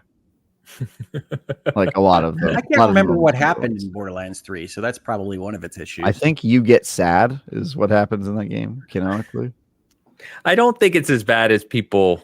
Look, I think the shooting is great, and I think the loot stuff was all good. Like they made improvements to the mechanics that they needed to, but it Yes. felt like they released a game that was lost in time. Like it was like 6 years too old for where like the games industry was in terms of like looter shooters have moved on and evolved a lot, and they were just like Borderlands 2 sequel with a worse story, a way worse story. Yeah, I agree with you. The mechanics were much needed upgrades. The writing was definitely nowhere near as good as 2. If they can piece those things together and bring, other obviously new kind of features to that we've seen in modern ARPGs to Borderlands 4, I'm all in. So, and I love Tiny Tina's. Tiny Tina's was a fantastic game. It was great. And it was more funny than Borderlands 3. So let's try to get that humor level up with Borderlands 4, please. Yeah. I'm all for it. I like Borderlands as a series. I just missed Brothers in Arms. That's all. Okay. Nobody cares. Nobody cares about Brothers in Arms. It's just you. That's the kind of discussion you can get on the Season Gaming Bitcast, folks. Shut up, Hogue. Nobody cares. Nobody cares, buddy. I love you, but nobody cares. Oh God. You're not the only one I've seen talk about Brothers in Arms, to be fair, but I don't know how big that audience is. Regardless.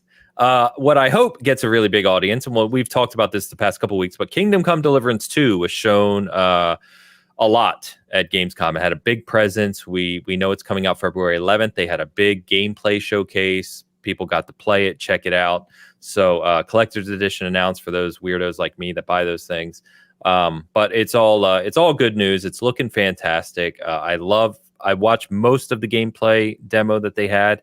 I'm probably going to go dark on it now. I love that game so much. So I'm just, I'll just wait to play it now. But it looks really fantastic. Good. Yeah, it looks fantastic. I can't wait for that game. I think it's going to be excellent. So I know you don't go to Kingdom Come Deliverance for its visuals, but I was really impressed by the upgrade on the visual side. It looks fantastic. Yeah. In fact, again, it's one of those that I think was primarily optimized for realism, especially if you're running like a high-end PC. It looks like they've really stepped that up with 2. So it's going to be interesting. But we'll say the story still seems a little too blockbuster Hollywood for me compared to the first one, which was like so understated and kind of seemed like it wasn't even trying to do that. That's the only concern I've got about that game. It could go that route. That game has better writing than the first one has better writing than I think people who haven't played it would recognize or realize, right? It's got some really good storytelling. But we'll see what they do with part 2, but good team, good IP, looks great. Can't wait for it. We got the release date for Starfield Shattered Space. So we got an update on Gamescom where they added the land vehicle, the Rev 8. So finally one of those kind of big features that people have requested in Starfield is, being able to navigate around the planets quickly in this vehicle. That's out now. And then Shattered Space is actually coming soon, only about a month from now on September 30th. So we talked a little bit about it last week and the details that you guys provided because you know more about it than I do. But what's your kind of excitement level for this?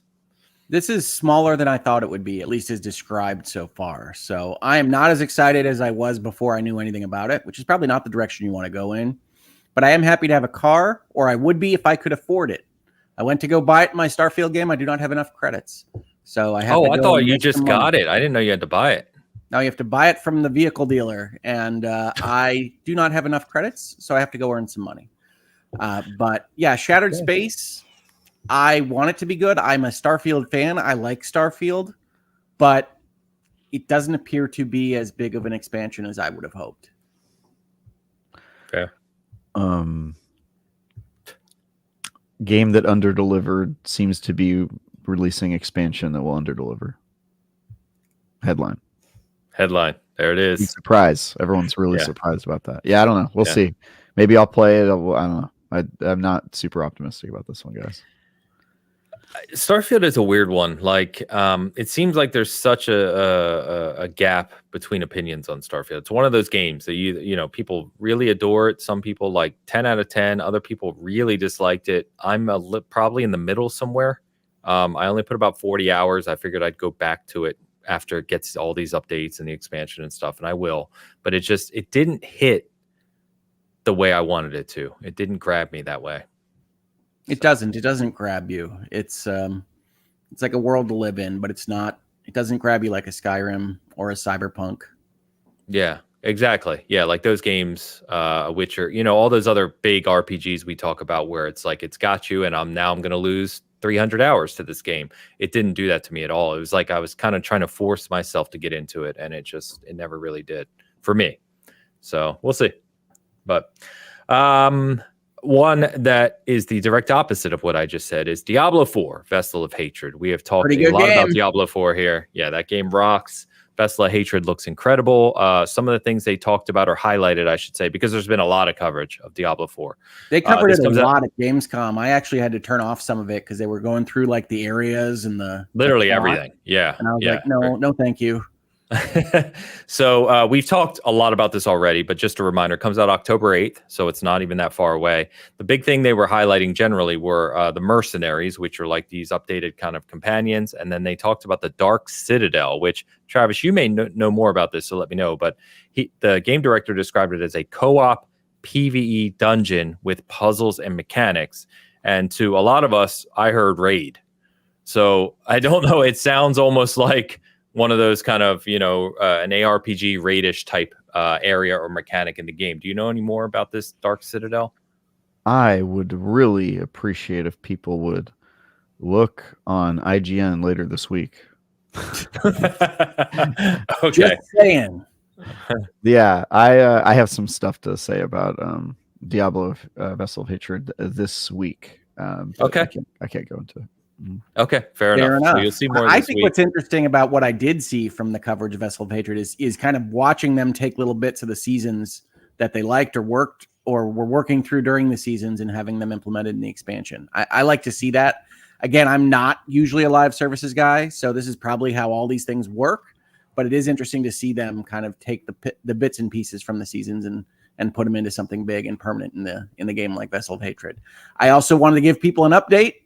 Last week, I was level 19 in my hardcore run of Diablo 4, and you all bet. Hardcore Hogue. What did you guys bet that I would get to? I think 29. I said 20, 28. You said 7, I think, or I don't know. We were high 20s. We were high 20s. Close, yeah. Okay, well, I am, as of right now, at level 31. Well played, sir. So, well played. How? I'm just that good. I don't know what to tell you. Like I said, after Loot Reborn, I think the way that you can tweak your builds is a little bit past where the enemies are. And so I felt more comfortable doing a hardcore run. And right now, I have to start doing some of the stuff for the seasonal kind of checklists and do some strongholds and some stuff that's a little bit technically beyond me. But I am going to do that, and I think I'm going to be successful at it. So, no joke. If I were on hardcore mode, I know I would die while asleep. I would fall asleep in the wrong zone, and some random mob would come and kill me. Vintage Willow says Hogue was right, as she tried to point out earlier. So, yes, you have accomplished that. And then Rob says Vintage Willow lies. So there's ongoing debate in the community about whether Hogue lies or not. But, Yep, level 31 and rising. So, I see. Does he reach 40, Travis? What do you think? We're having a good time. I mean, I'm gonna say you don't get past 50 now. That's my new barrier for you. He sort of passed the hurdle. My recollection of that game is that it tapers off and becomes easier for you to survive after you get past like the mid 30s. So actually, that is true, especially now. Yeah, especially now. I feel like because he would have to put himself in like a high end activity that he knew that there was a good chance of dying in order to die, because he can just avoid the stuff that's hard. Well, to me, the question is am I going to transition the tiers, right? Like, what am I going to do? Yeah. With my character, am I going to try to take this guy to tier 4? I don't know. That's my point. Yeah, you would have to basically opt to a risky activity, which you could just decide not to do, and I don't think you would face any like real challenges in surviving after that. So even tier 3 is not even really a jump. It's pretty easy. Yeah, but he wouldn't even have to turn on tier 2 if he didn't want to. He could just this whole run's been tier 2. What's that? This whole run's been tier 2. There you go. Okay. All right. Well, so Hardcore Hogue made it. You just stay at tier 2 forever. Congratulations, Hardcore Hogue. Hardcore Hogue. Nice, man. That's People good. do I'm glad. People do care about this. All right. So that is Festival of Hatred. Obviously, as Travis said, look for more coverage on that game, and we're leading up to release. We'll have a lot more to say on it once it's released. So more to come. As expected, we got the release date for Indiana Jones and a lot of coverage of it this week. So Indiana Jones is releasing December 9th on Xbox and PC, obviously Game Pass. They also announced, of course, which was, some people like, some people don't like, whatever your opinion, it's coming to PS5. They went ahead and announced that now, which was interesting, but it's coming to PS5 in the second quarter of next year. So about 6 months, maybe, give or take, post Xbox and PC release. I don't really care about that. If you guys want to talk about it, we kind of want to talk about the game itself. I'm really, really liking what I'm seeing. I've already was high on this game, but now I'm even higher. And at this point, I've gone dark on it. I don't want to see it anymore. Now I'm just going to wait to play it. I like what Machine Games is doing. I've read some of the interviews and coverage of it, in terms of talking to developers and getting a sense of what they're going for. And I'm in. I'm sold. I like it. I love the... By the way, you guys don't care, I know, but it has a cool collector's edition. It actually comes with an Indiana globe and the globe nice, looks cool. Yeah, the globe and a steelbook, and I'm in. You mean a great circle? Comes with a great circle. Well, yeah, there's a circle around the globe. It's like a secret compartment in the globe. So there you go. Spoilers. I'm not even going to tell you what I'm putting in it because you don't lets care. you crack the earth in half and then find loot inside. That's what that was Microsoft's plan for the Xbox. Always crack the earth in half. No, I am still less enthused about Indiana Jones than some people that I have seen. But I also have to say I'm not the biggest fan of Escape from Butcher Bay. I thought that was one of the more overrated experiences that I have had in first-person shooterdom. And one of the things that I saw from IGN, and Travis, you can remind me of who was writing about this, that is really excited about Indiana Jones now, is that it reminded him of Butcher Bay. It's like, okay. Yeah, Ryan, I think, was doing the coverage on that, right? So, and I know he really liked Butcher Bay, and if this feels like that, I can totally understand being excited for this. As someone that is relatively neutral on that, I don't know whether to get excited about this or not. I certainly prefer Indiana Jones as a property to Riddick, but I'm not that excited about first-person Indiana Jones. Sorry. I mean, yeah, Butcher Bay is a pretty well-liked game. I think it's got it's really highly regarded. High 80s on Metacritic, and it's fine. I would say it's pretty good, but there were other first-person games of the era that I preferred more. Like, I would rather play Condemned than Butcher Bay. What? Let me ask this, because I see this a lot. You're obviously not alone. A lot of the dialogue around this game is being first-person, and Machine Games has come out and actually said why they decided to go first-person. I know we talked about this when it debuted. To me, personally, I don't really care. Like, third or first-person doesn't make a big difference to me in this game. Why does it seem weird to you to be first-person? Well, I think it's better for cinematic properties to be third person because that's the way we experience cinema. I think that basically Machine Games is lying when they say that they chose first person for immersion. And it just so happens to be what they've made their entire company's lifespan, right? So, I mean, it's fine. Make what you're good at. That doesn't bother me, but don't lie to me while you do it, right? Like, I don't think you chose this for immersion. I think that you chose it because it's what you can make. Or because they choose every game because they prefer to make immersive games. I don't think first person is more immersive. I said this with Cyberpunk. I said this with Indiana Jones. I just don't think that is the case. They clearly disagree with you. They're allowed to disagree. I'm allowed to not be terribly excited about their project. We're all allowed to do these things. I don't know if it's fair to call them liars because you disagree with what they would describe as a more immersive experience, because I think that's a legit perspective. Like, you're literally seeing through the eyes of the person that you're playing. That's pretty immersive. You can say what you want about why you designed your game that way, but I don't have to take it as true. Okay. I would say that is folly in this case, but that's fine. Oh, I just realized that I don't even have a new verses for our 3-person. I only have the old school one. Where's Dan when you need him? Right on my face. Yeah, right on. That's perfect. Yeah. That's perfect. I just am verses. Hogue versus the world. Yeah. Change it to no one cares, and then we'll just put it right over his.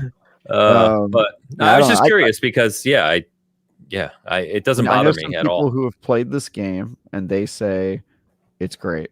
and I'm probably not going to look at this game until it comes out, and I'll play it for myself and see what I think. But I was a little trepidatious about this after some of the early stuff, but after hearing from people I trust say that it's legit, like I'm pretty stoked for it. So cool.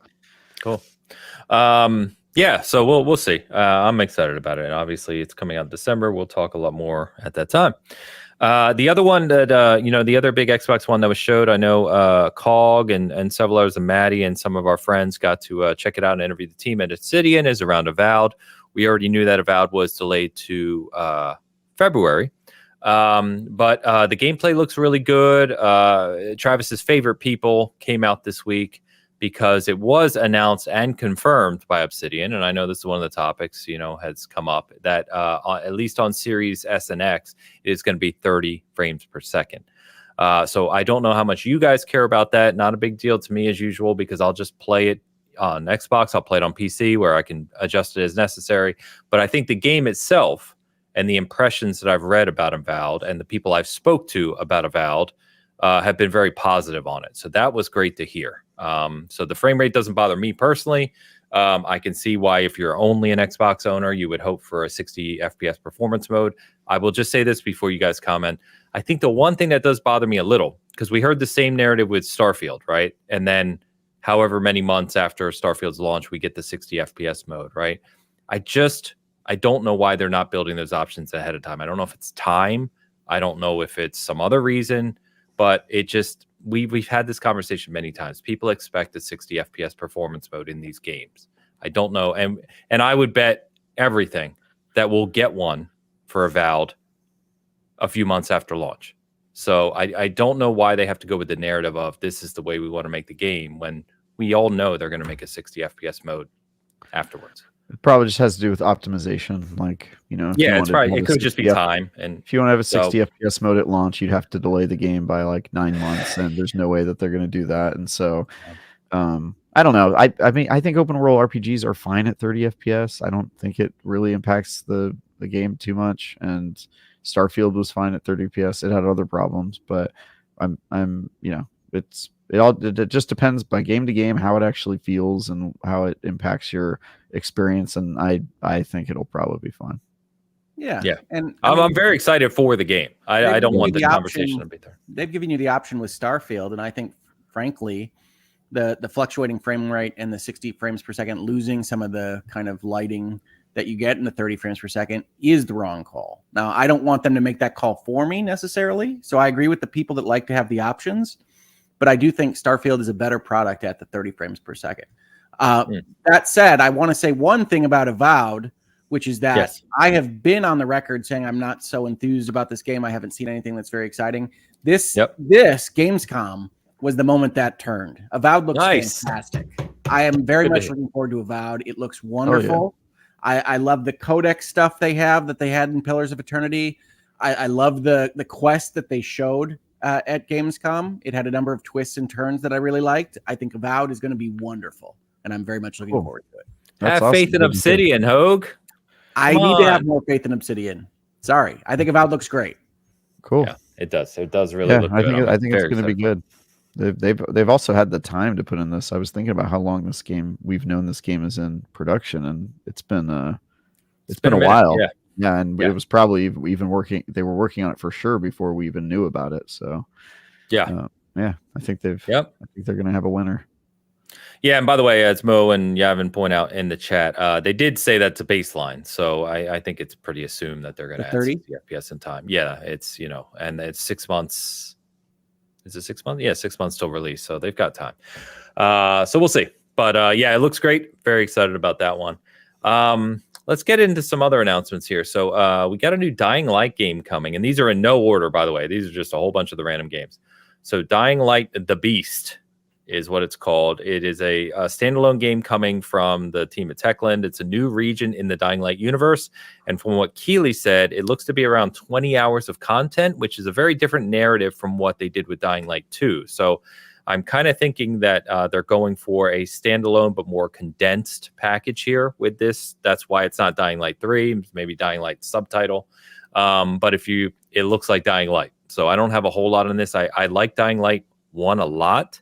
Dying Light 2 didn't do it for me. I was very, very excited about Dying Light 2, and it just really fell flat for me personally. That's So interesting. I like 2 better. I like 2 as well. Yeah, and I think most people maybe like 2 better. I just for whatever reason didn't grab me, but I'm curious to see, if anything, what is kind of new or unique about this new one from them. I'm all for 20-hour games or less, folks. I'm happy to buy them. So I think they are trying to make it smaller. I think Dying Light 2 is too big. So I'm all for a smaller approach, just like I was with Mirage on the Assassin's Creed side. And I hope for the best. I'm looking forward to this one. Excellent. Yeah, I reviewed Dying Light 2, and I think sometimes the Dying Light 2, I would say it's true about both games, really. They take a while to get going, but once you get into them, they're really, really good. And so a 20-hour version of that maybe skips the prologue a little bit and gets into the action and the meat of the story a little faster sounds good to me. Techland is an extremely talented studio who has earned a hard-won reputation for treating their players very well, and I think I'll probably buy and support this expansion. Nice. Yeah, I mean, their support for Dying Light 1 is legendary. I mean, it's just they did that for several years, which was great. When they finally sunset Dying Light 1, they remembered that I reviewed the game, and not for an IGN, by the way, for like a small outlet, and they sent me like a good going away goodbye package for like a thanks for the memories that included Polaroid photos of the characters from the game, like they were having like a goodbye farewell photo party, and then also a Dying Light branded Polaroid camera of my own to take photos. That's cool. And, like, send in my photo. Like, it was they're so like dedicated to their game, and that was like after 7 years of supporting their game. So Techland is a super great team, just such good people on that team. Yeah, that's awesome. Yeah, I still remember the Dying Light 2 showcase at E3 2019 and how well done it was and how nice they were to all of us. I remember we were even smaller back then. SG was, very small. And they're just, very good people. By the way, a couple people point out, including Rick and Chris Jetzer, that this is a standalone game. That's why it's titled The Beast in a sense, but it is free if you bought the ultimate version of Dying Light 2. Essentially, this was the second expansion for the Ultimate Edition, but it grew beyond that. So they're kind of doing a combo where you still get it if you bought the Ultimate Edition, but it's also going to be a standalone thing. So pretty cool. So I think I would say you could buy it standalone, but because it comes bundled with the Ultimate version, it's technically not standalone. I think what they're saying is that the story and what you experience is standalone and separate from the campaign. Different character, different. You're not going to take your loot with you.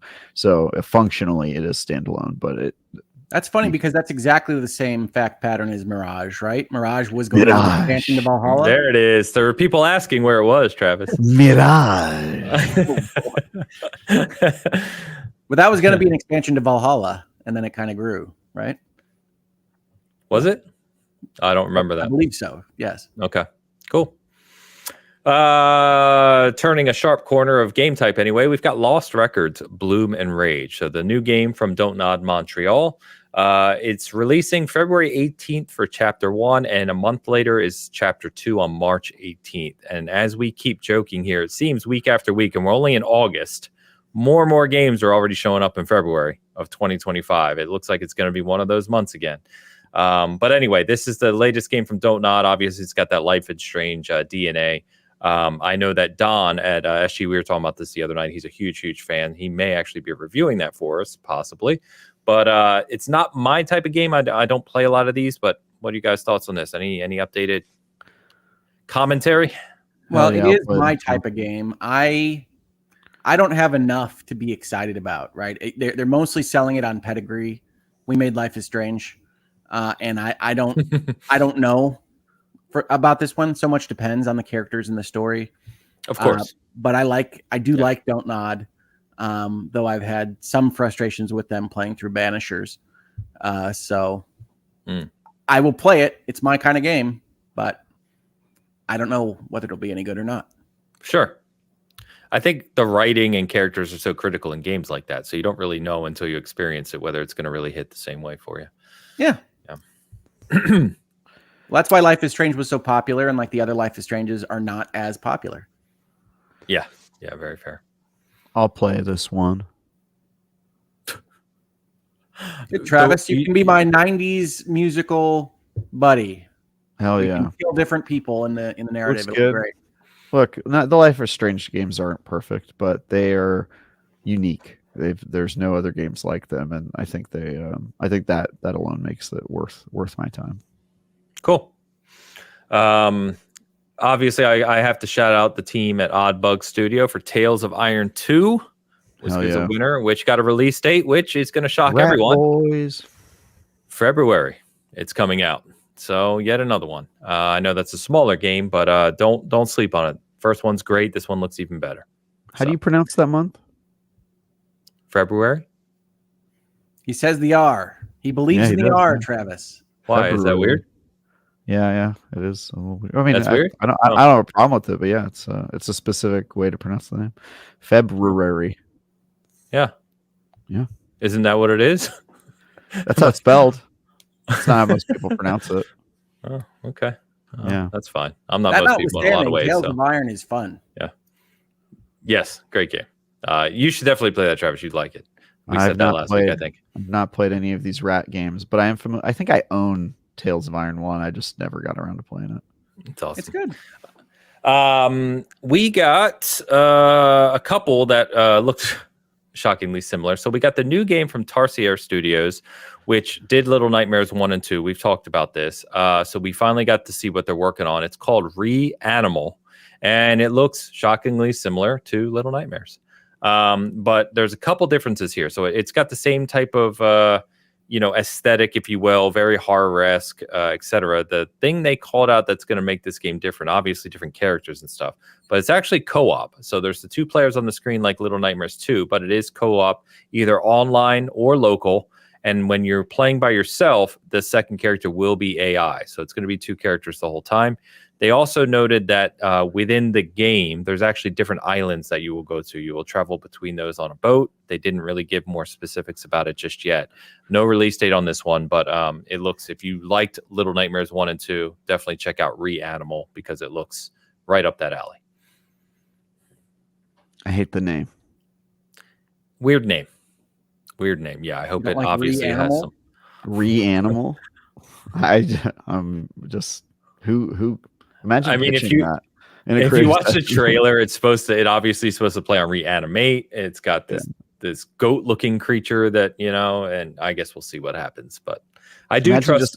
Imagine throwing that out there. How vulnerable the marketer in that meeting room must have been when he was like, "How about Re-Animal?" And then everybody's just like, I mean, we can't think of anything better. But I get, it's just, I would be real nervous about saying that one out loud if I were in a brainstorming session. Yeah, we'll see. I do trust the studio though, so I expect that game to be good. And then of course we're getting Little Nightmares 3, which is from Supermassive, which we've talked about. We got the trailer for that. Looks awesome as I expected it would, and that's coming in 2025. No release date other than the year. So more to come on that. Obviously, probably Game Awards or something later this year. One of the most interesting ones this week was Masters of Albion. So Peter Molyneux is back talking with Keighley, talking on stage, doing interviews. So to set the stage for this one, and I actually read the Eurogamer interview with Peter Molyneux, which was fascinating. Wild. Yeah, very wild. I would highly recommend it. So it is a trip. So Peter Molyneux is now in his 60s. If for some reason you don't remember Peter Molyneux, he was the God Game guy, Populous way back when, if you're seasoned like us, Black and White, and of course Fable, and known widely across the industry for promising wild things and kind of burying his developers under expectations that were just simply couldn't be met. So he's back. He's got Masters of Albion, which obviously, if you're familiar with Fable, is the region in Fable. He quotes that it's just a folk name for England, and so he's allowed to use it. But this is a new God game.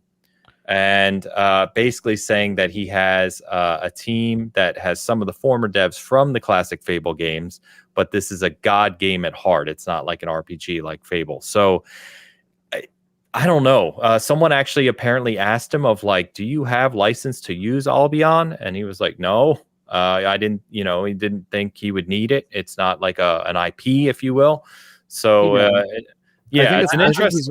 I think he is right. It's like Valhalla, I can talk about right? this from an intellectual property perspective. Albion is certainly available to anybody. Yeah, please do. What you can't use are the expressive parts of Fable, right? To the extent Fable consists of specific towns or specific characters, he can't drag those in. But the name Albion is like using America. Yeah. Yeah. Okay. Like it's like Valhalla or other, made Fair up enough. name. You can use anything. Yeah. So Sard, by the way, Ray asked, what is a God game? So if you're not familiar, God game basically means like you're kind of overseeing a civilization or cities or towns, and you're kind of playing God. That's why they're called God games. So you kind of navigate that, and things can go really poorly, things can go really well, and everything in between. So Hogue, this seems more up your alley. So why don't you talk a little bit about this one? God games are characterized primarily by being able to like terraform the earth and have rain or sun as one of your powers, and earthquakes and things like that, more than just a Sim City or a civilization type game. So you do have God powers. Populous is one I recommend everybody check out. It really is kind of the progenitor of this entire genre of type of games. Peter Molyneux really did earn his street cred from that game back in the way back days. It's on Sega Genesis as well as PC, of course. But he's got a long history now of essentially having projects that didn't work. He was the one that had that mobile game where you tapped a cube. He was the one that had a different game called Goddess that never came out fully and like went into early access and then was pulled back, and all sorts of stuff like that. And the Eurogamer interview that you've included here in our show notes, Ain, says a fallen god of game design seeking one final chance. I feel like he has sought one final chance many more times than once. Yeah. And is he a fallen god, or is that how he sees himself, you think? Or how on the nose are we being here? I telling you, read that interview because it is crazy. He basically admits to being completely depressed, not having any money, stressed out, not sleeping. Basically, his mental health is fragile. And that, he's saying all this as the lead of this game. Basically, that this is his one final game that he wants or needs to be a hit. And I'm like, that is a weird way to talk about an upcoming game. So it's a fascinating interview.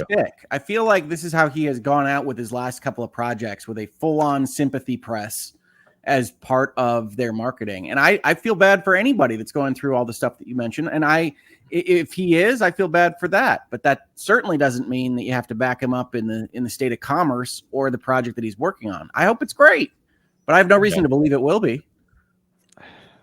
Agreed. Seeing Peter Molyneux after all this time made me realize that every time Ains talks about his dad, I picture Peter Molyneux. My dad? As the avatar for your dad. When do I talk about my dad? What? So like when you've mentioned your dad, I'm like, in my head, I've just made Peter Molyneux that avatar for your father. So I don't know, Ains. I just wanted to point that out there. He's a British guy. That's where the similarities end. You pretty much. That's literally it. You found one. For the record, on Albion, there's tons of board games and card games that use Albion. Even when Fable used Albion, it was probably because it was essentially public domain. So I don't see a problem with using the name Albion. If he starts grabbing stuff from Fable, it would be a bigger issue. Yeah. I guess we'll see. Populous was definitely something, but that was a very, very long time ago. Populous was great, but it's old. Yeah, way back. I was a young kid when I first played that. I was fascinated by it. I was alive for anything that he made that was considered like good or great. I love Populous, and it was a sea change. It was a genre defining game. Was it Black and White or Black and White is way after Populous. Yeah, Black and White was like the one I think I played that I was like, oh, okay, this guy's got something. And then Fable. And that's where he got his reputation, Black and White, of like promising the world and not delivering. So Populous came out in 89. Travis. The 80s. Yeah, I was not born yet. You're familiar with the decade of the 80s? No, I'm not personally familiar with it. No, but I've read about the Civil War too. I know about what happened during that time. It's funny. I can picture the cover of Populous in my head with like the Me little too. like almost Qbert looking grid. Yep. I'm sure you grabbed a Pepsi Cola and turned on the Reagan speech that was playing that night and had yourself a good old time. Oh, And actually, we had black and white TVs in my house. For 89, it would not be Reagan. It'd be anyway. Yeah, that was 88. Anyway, so we're getting a new Mafia game. So yes, this is the biggest nice. news. This is the biggest news for Hogue. Okay, well, I will just mention it quickly. So we're getting Mafia: The Old Country. Obviously, Hangar 13 developing, coming next year. Takes place early 1900s Sicily. What a great idea! They will show more at the Game Awards in December. But their quotes about this are very driving hard on authenticity. They've spoken about that a lot and really going for that environment. So I would like to mark out my place as the world's biggest Mafia 3 fan. So if anybody wants to challenge me for that category, I'll challenge you on that. Oh, wonderful. Wonderful, Travis. How much of it have you played? I love Mafia 3. I've played it all and the expansions. Okay, so did I. Okay, so we can't resolve it that way. How often do you talk about it? I haven't heard about Mafia 3 from either of you on this show in a very long time. No, you have. Yeah. No, I have, but not a while. Not infrequently. Yeah. Mafia 3 has one of my favorite starts to a story in video game history. I think it's propulsive. It takes you through like 90% of the boring stuff. And Lincoln Clay is one of my favorite characters in video game history as well. So I think Mafia 3 is fantastic. I think Hangar 13 deserves another crack at Mafia because their storytelling is wonderful and they just have to clean up some of the kind of repetitive tasks in the middle of their game. And I think putting it in Sicily before the other Mafia games is a wonderful idea. I am stoked about this, Ains, like you are for Emergence Day. Yeah, I really liked Mafia. That's a bold statement, my friend. I'm just telling you, that's how I want to convey how I feel. That's good. I'm happy. That's awesome. I didn't even really care about the other Mafia games, and I went and played them after I played Mafia 3 and was like, meh. Because Mafia 3 was just they nailed so much. If they can fix like a little bit of the grind and monotony with the typical territory taking over flow, I think it could be a household name in the games industry, in the game space. I hope they stick with the documentary style storytelling. Yes, so good. That would be amazing. I thought that was such a good device. I also hope that their team is given as many marketing dollars as they were given for Mafia 3, which was substantial because didn't they have like a disco at E3 or something? At E3, like they had a parade, New Orleans style, where they hired one of those New Orleans parades and they paraded around all of E3, and it was hilarious. And then also they had a like New Orleans style house with the balcony and just all this, and that was where they did their demos and stuff.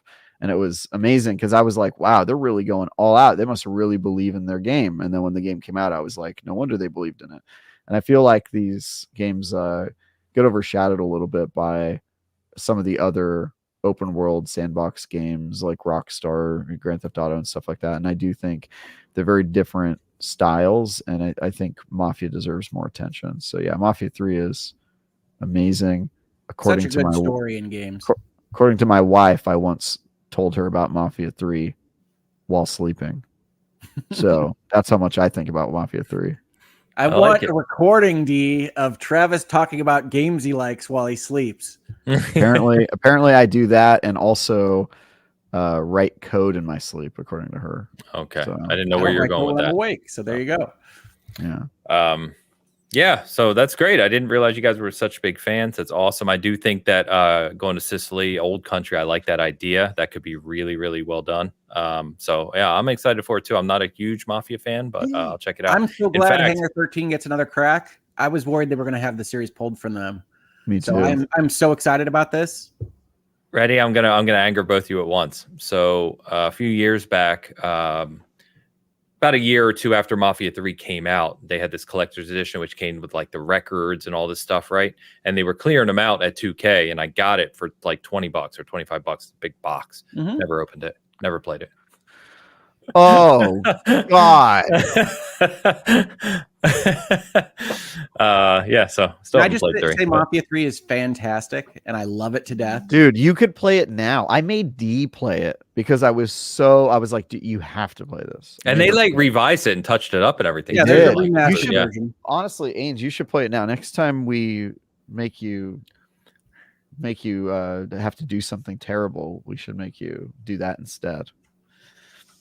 So many people have told me to play it. We were literally talking about Mafia 3 in our chat while playing Concord last night because Bert, my good friend who I started SG with, he's a diehard Mafia 3 stan too. He loves it. So it's kind of funny. Great game. Got all these people challenging me for best Mafia 3 fan in the world. I thought I had this one in the bank, people.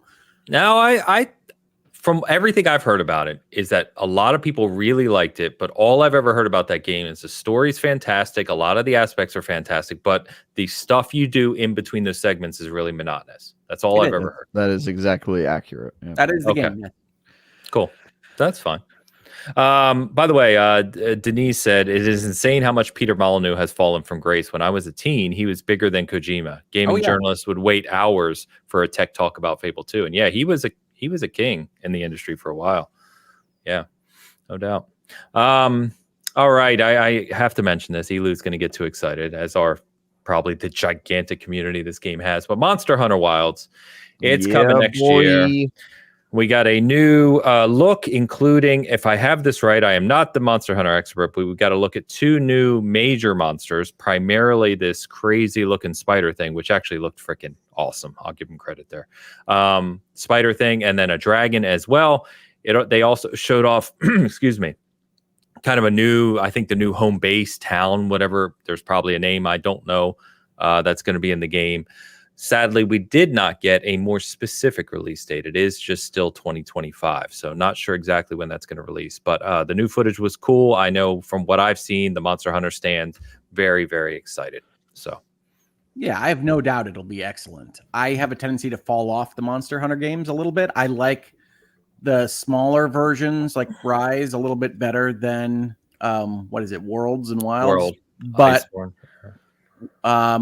I think it'll be great. There's no question. Capcom has earned my trust with basically everything they've released in the last few years.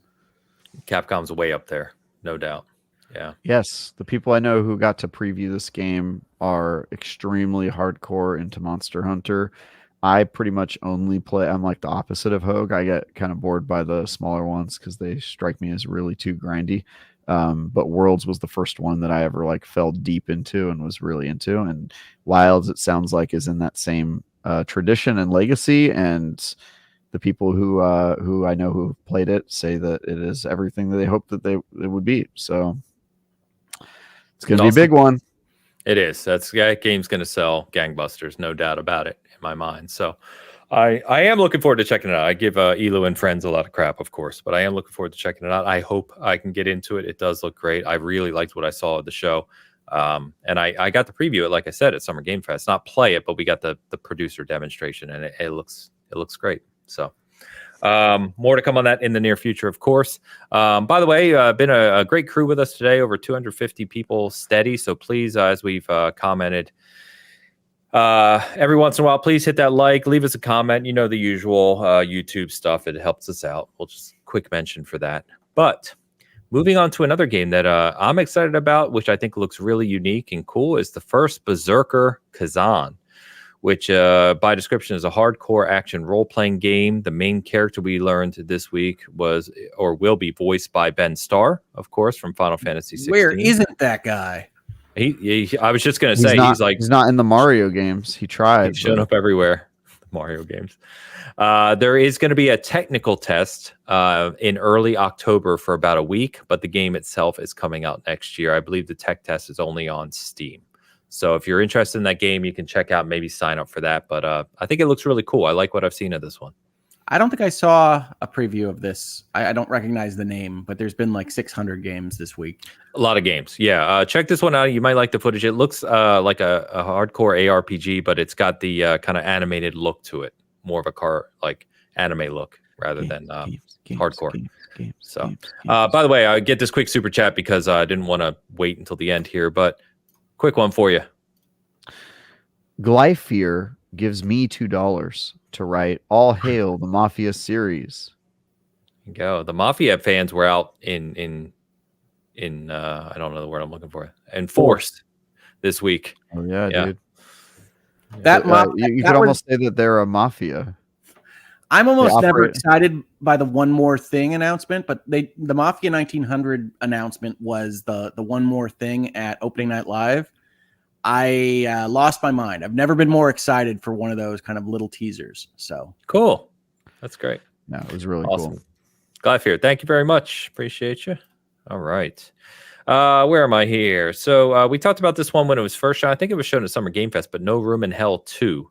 I like the idea of this one. 8-player co-op permadeath. So I'm going to need Hardcore Hogue to show up here. But it's an 8-player co-op shooter where, you're trying to survive. I think the idea is cool.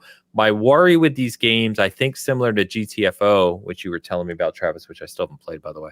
But correct me if I'm wrong, but my concern about these types of games is they can be excellent when you have the crew that's dedicated to playing it as it's designed. But trying to be one or two people that's playing with either randoms or in a group that you're not coordinating in these types of games that are co-op and permadeath and are challenging can be tough. So we'll see how this one performs. Early access is coming, they said, around Halloween on PC. So we'll see what happens here. That reminds me of a Crew or Pain game. Crew or Pain, yeah, that's a good description for it, no doubt. That reminds me of Evolve, which was a game I really liked, like one out of every 20 games, because when everybody was playing it, it was fun, and when people didn't know what they were doing, it was not. Gotta have a crew. Those games are tough. They're tough. Genshin Impact. You have a crew now, though, Hogue. You have a crew. I do not apparently live on the same sleep schedule as my crew, so I mean, you don't know. No, we're gonna storm it up. We need to come up with some sort of Concord. But the the next game is Genshin Impact, obviously a very, very popular game. The news here, obviously, beyond some additional content, was that it's finally coming to Xbox on November 20th. So good to see that coming to Xbox peeps. And, we'll have more coverage of that. We have a couple of people at SG that play Genshin Impact quite a bit. But, good to see it. So the other one I want to mention was Towerborn. So Towerborn had a big presence at Gamescom with kind of what I thought was a strange announcement. So if you remember, this game was previewed last year, and we've talked about this with Xbox before about their structure of talking about game releases. So Stoic is making this game, smaller team. They had a lot of time this week to show it off, interviews. They did a podcast with the team at Xbox about this one.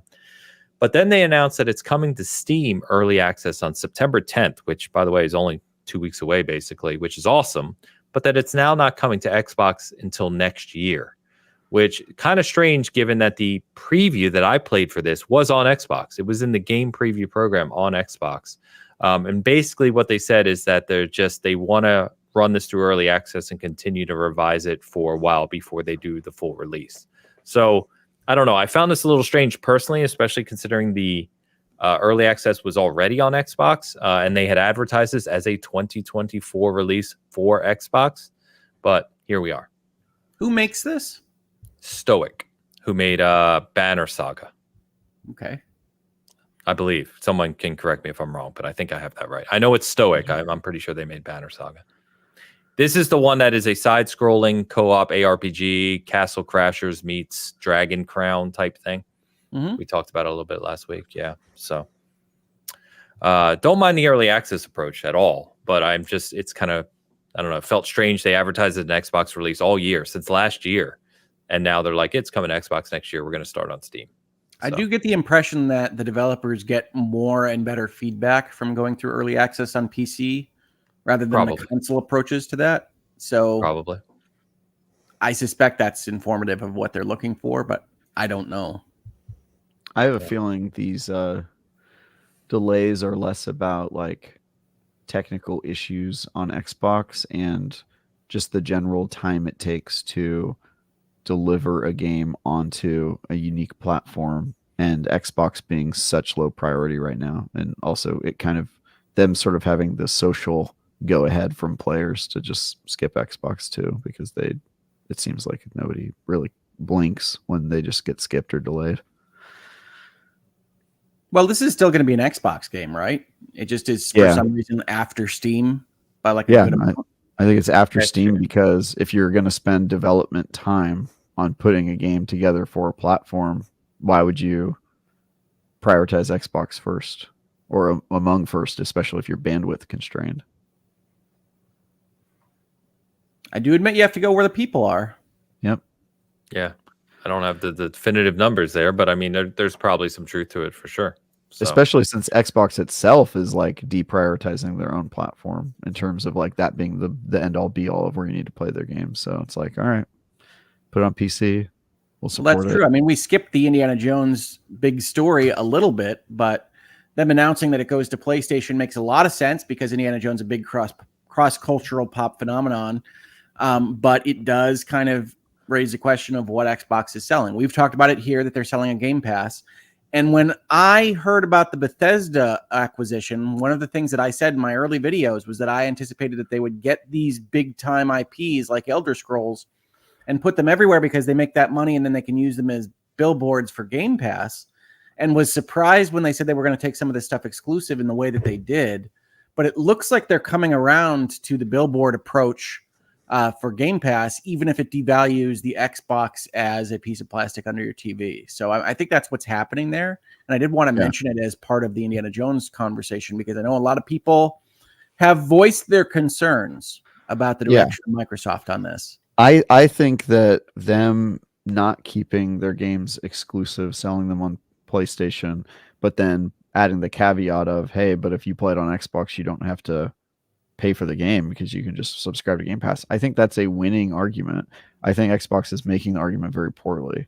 I don't think they're marketing it correctly. I think too many of the headlines are about how it's going to be on PlayStation and not the fact that you have to pay $70 on PlayStation and not on Xbox. And I think they've got to just like own that message and drill it into people's heads and make it a expected part of their business model if they want to stop losing as badly as they are.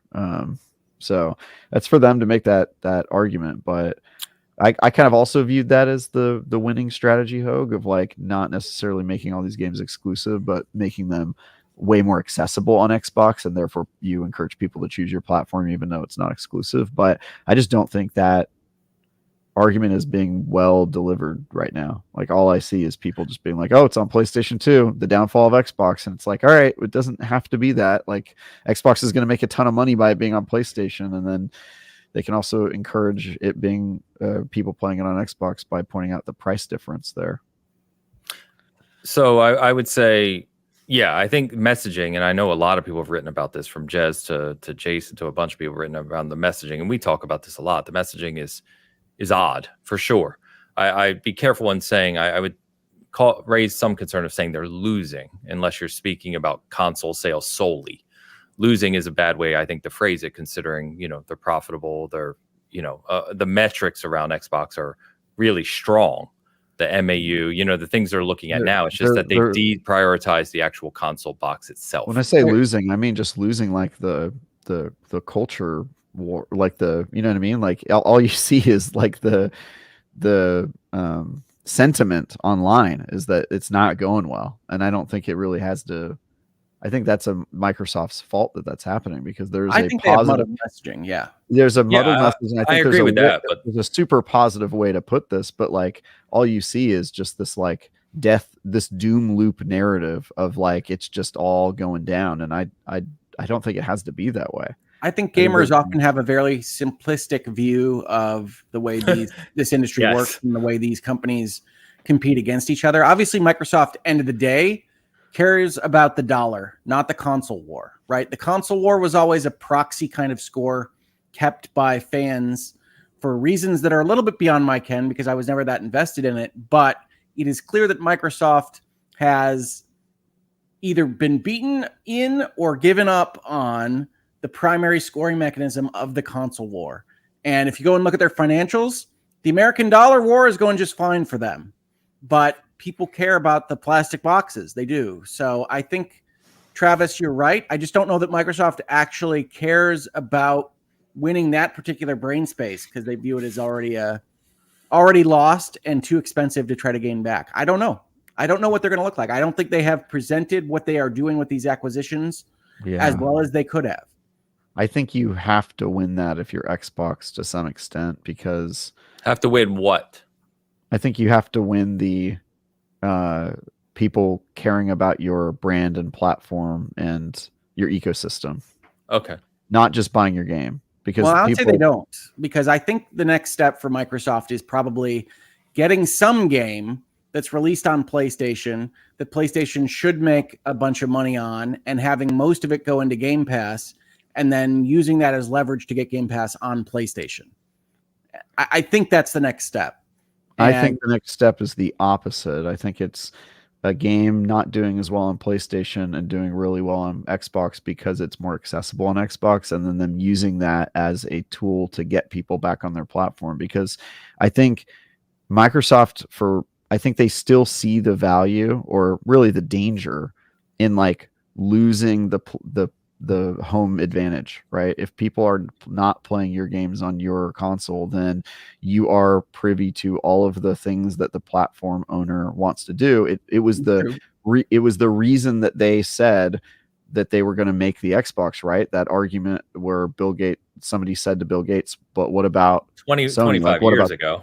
Yeah, what about the living room? I think that argument still holds true. Like if you're not the platform owner, you are having to play by somebody else's rules, and I really think Microsoft is going to balk at that. So I don't know. I think they will see that that value and try to do that, but they're not winning that argument right now. I think that's definitely true. Yeah, I don't disagree on that point. I think most of us agree. Even the Xbox fans would tell you that the messaging is convoluted and how they're approaching it. To your point, I think if you take Indiana Jones in a vacuum, I think to what you said, Travis, if I understood you correctly, was that this should be a good selling point for Xbox. You have a fantastic, well-known IP. You have a great game that looks like it's going to be excellent, or at least very good, coming out. You can launch it on Xbox and PC this December. It's on Game Pass, or you can wait 6 months and you can pay full price for it on PlayStation. And either way, in that vein, Xbox is winning because they're making the money off of all of it. So it's a generally a good thing, but it's, to your point, it's being phrased or at least presented as kind of this. Yeah. Oh, we don't really want to talk about the fact that it's going to PlayStation. Yeah, they're letting themselves they're letting the narrative control them rather than controlling the narrative. And I don't think the narrative is, even if they presented it correctly, I don't even think it's a bad one. I think they could be winning on this issue. They're just fumbling the message so bad, and it's making them look like they're in a death spiral, and I just don't think they are. No, and that's the hardest, or not hardest, that's the weirdest part of this conversation. Is anecdotally, it feels like they're doing really poorly. The financials are completely different. So they're doing really well. The MAU's up, the usage is up, the profitability's up. All those look good. But to your point, forget the financials. Not even financials. Even if you're a player who doesn't care about the financials like me, their catalog is not a losing catalog. Their pipeline of upcoming games is not losing. It's strong. It's awesome. Where Sony's looks very much weaker right now. And so it's like, how are they losing this debate when they have all of the the cards in their hand? You know what I mean? Like what? How are they failing that so bad? It's like they have a great hand and they have a great hand and they think that they have to bluff, and they're not good at bluffing. You know what I mean? They're really bad at messaging. I don't think we can understate that. Microsoft has been really bad at this for a number of years now. Yeah. It's true. Yeah, I mean, to that point, we were just talking 2 months ago about how amazing their showcase was, right? We've done this before. And then it feels like that sentiment lasts about a week. And then, here we are after Gamescom. By the way, a Gamescom that Xbox went huge on, their biggest Gamescom presence ever, with no Nintendo and no PlayStation. And here we are somehow leaving that show, to your point, or not maybe but, you know, again, I'm very inspired by where Xbox is going from a catalog perspective, to your point. And I'm very interested in all of that, but it's weird that some of the narrative is still negative. Well, they knew that would come from the Indiana Jones announcement. I think the timing is interesting there. I'm not sure whether Sony forced them to announce it right now or not. But like, why announce that your game is coming to another platform a couple of months before you're going to have it on yours with Game Pass? I don't know. I don't know either. It's an interesting choice. Agreed. Yeah. I don't even think they're making choices. I think they're letting choices make them. You know what I mean? Like, they're just not controlling it. They're just letting it kind of slip out however it slips out, and it's just so amateur. It's just, well, they did have leaks happen before the announcement.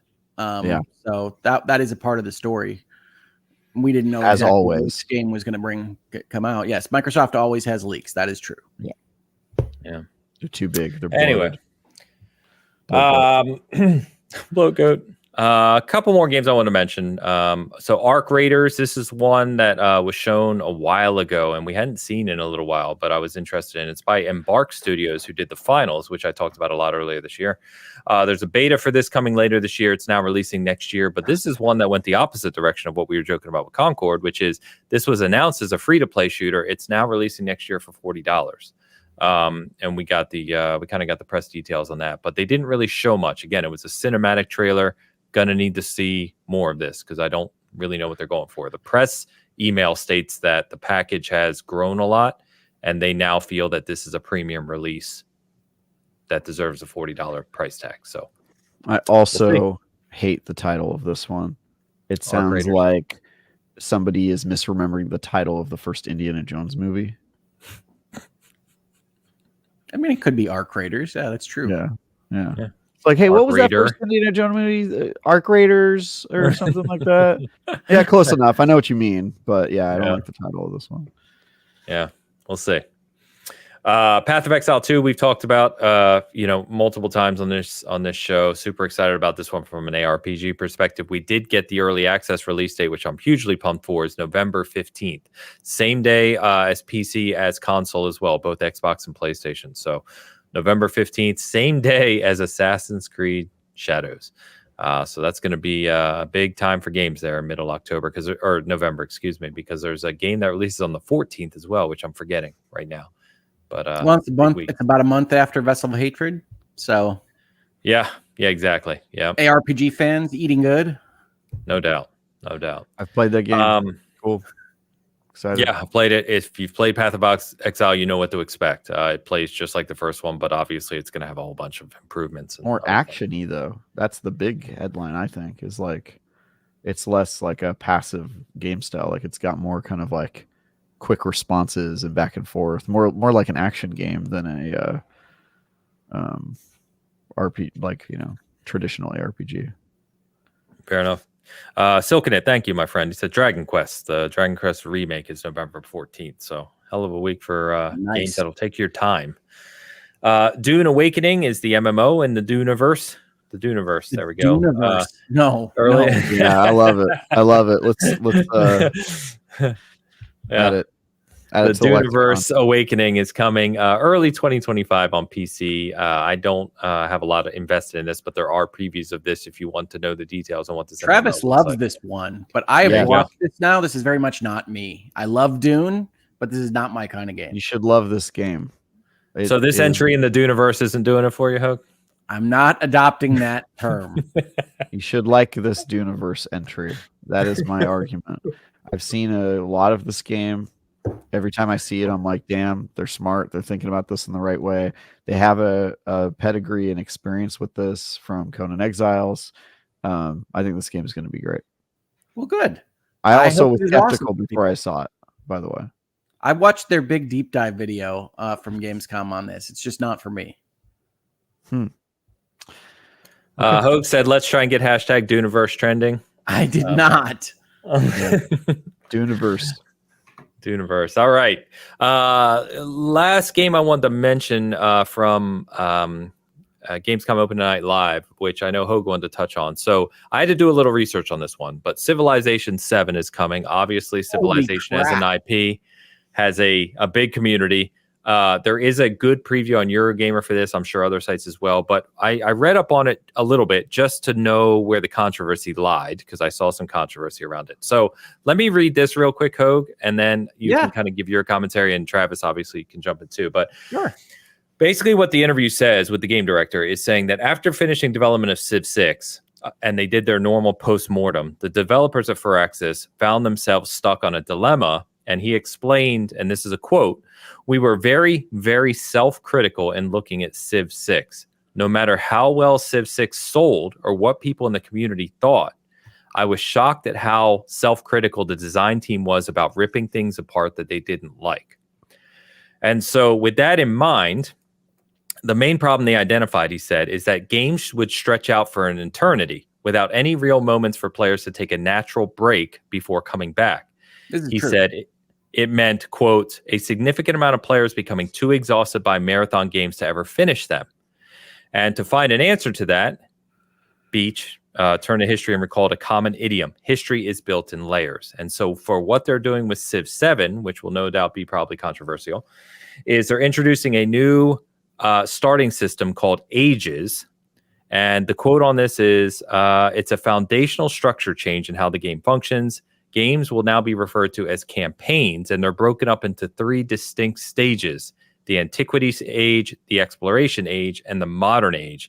And each age will come with what was only loosely described as unique content and gameplay, with the goal of highlighting what made each period interesting.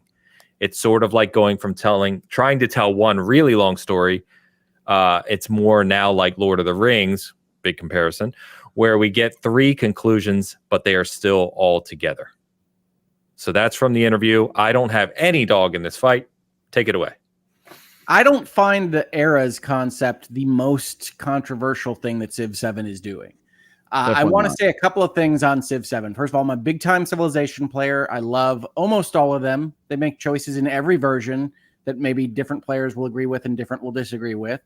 I like Civ 6 a lot. It's not my favorite of the civilizations, but I like Civ 6 a lot. The biggest, most controversial thing to me that they're doing here is that they're separating out the concept of leadership, and civilizations in a way that I don't like very much, or at least I don't like as described to me, right? I haven't played this game yet. I'm not going to come out here and just tell you all the things I hate about what's described, because I don't know how it'll actually play. But the biggest change that they've made to me is that you can take any leader and put them with any civilization. And I don't worry about that for myself, because I probably won't do that. I'll keep the historical look, because that's how I like to play these games. I worry the most about the computer-led civilizations, that it's just going to be Benjamin Franklin heading the Zulu up against me in some fashion that's not going to be very attractive. Part of the fun of Civilization is kind of building out a fake alternative history that is at least recognizable to what we have in the world. And I think that they're missing pretty big with having this be one of their changes. And I get why, from a board game kind of strategy element, you want to be able to mix and match your advantages with different civilizations. I get that mathematically. I don't think it is worth it for the narrative that they're going to be losing on that. Okay. But I want to say a good thing to go with the thing I don't like. I really love how Civilization 7 looks. I said this last week. I was excited to see what exactly they were going to do with their modeling. And as best I can tell, it's kind of a halfway point between 5 and 6, or a combination of both. It's kind of a realistic diorama, rather than a cartoony approach or too realistic. So I like how Civ 7 looks. Okay. And I think that's worth giving them credit for, even if I don't like some of their design moves. I also like Civilization games, and I don't have a problem with the different ages or eras mechanic, because I think those eras kind of already organically exist in the things that you do in Civilization. When you're, if anything, they're too big to care about. I mean, like those are enormous sequences of time. Yeah, they are. And they're kind of already built into how Civ works. I hope, like Hook said, like they make different decisions every one, so it's hard to tell like how this is all going to work on the whole. I certainly don't have a problem with leaders being a part of different nations. It's a game. I think it's okay if it can get a little silly. I think Hoag's being a fuddy-duddy on that one. But I think you lose the reason most people come in and play Civilization. I mean, I really do think that you're losing the speciality you have. Anybody can play a 4X with random stuff, right? There's a reason Civilization is Civilization and Age of Wonders is Age of Wonders. And I think Age of Wonders is primarily the better game.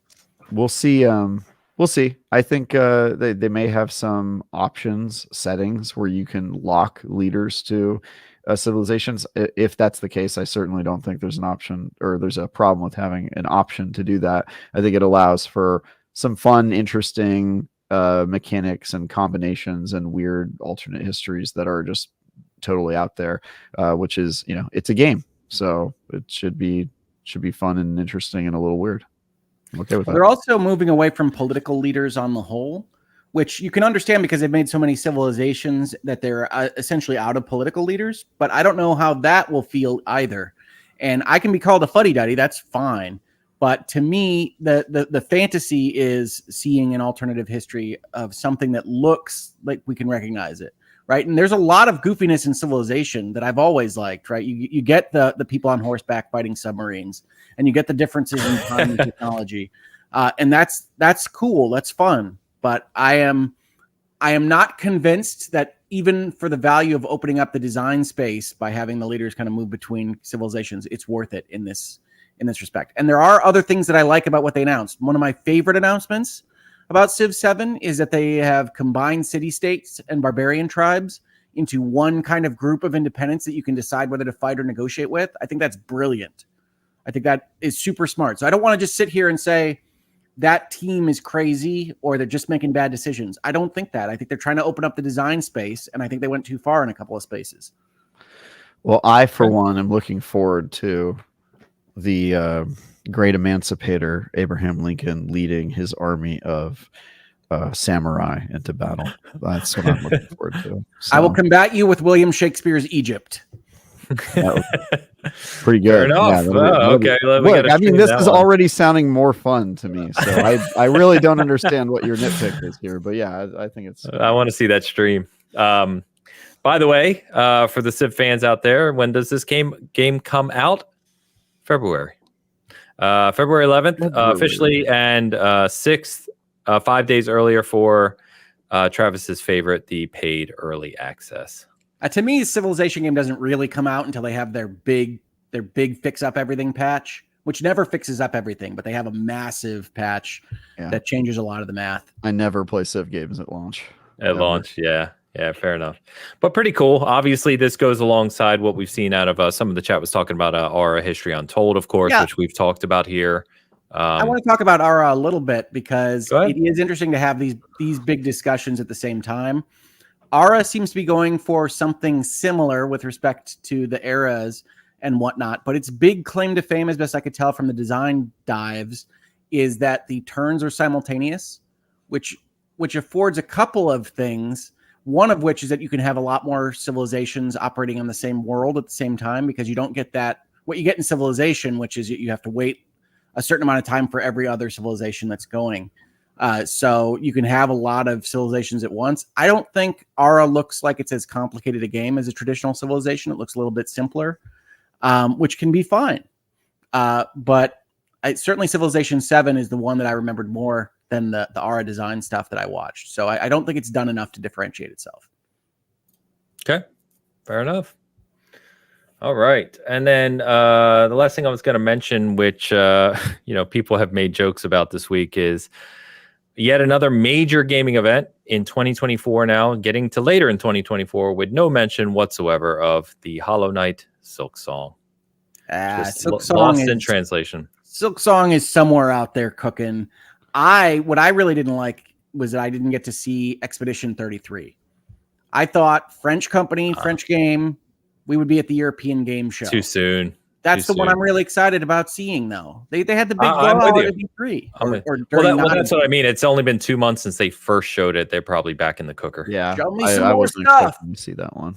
Yeah, maybe Game Awards. Maybe it's gonna. I think that one's gonna be a little bit. I can't wait for Expedition 33 and 33 Immortals to launch on the same day or something stupid like that. I can't wait for that to happen. Both in February. No, it'll be March 3rd. March 3rd. Yeah, that's good. Also, someone pointed out, and this is really for you, Hogue, not that it's good news, but someone pointed out this morning or yesterday that the Suikoden remasters, what's the proper way to pronounce that? I say Suikoden remasters. It's been a year since they announced the delay that they weren't releasing in 2023, and we still don't have an update. I'm really excited about the Suikoden remasters, but honestly, Konami is not a company I trust, so it's just they'll come out when they come out. Fair enough.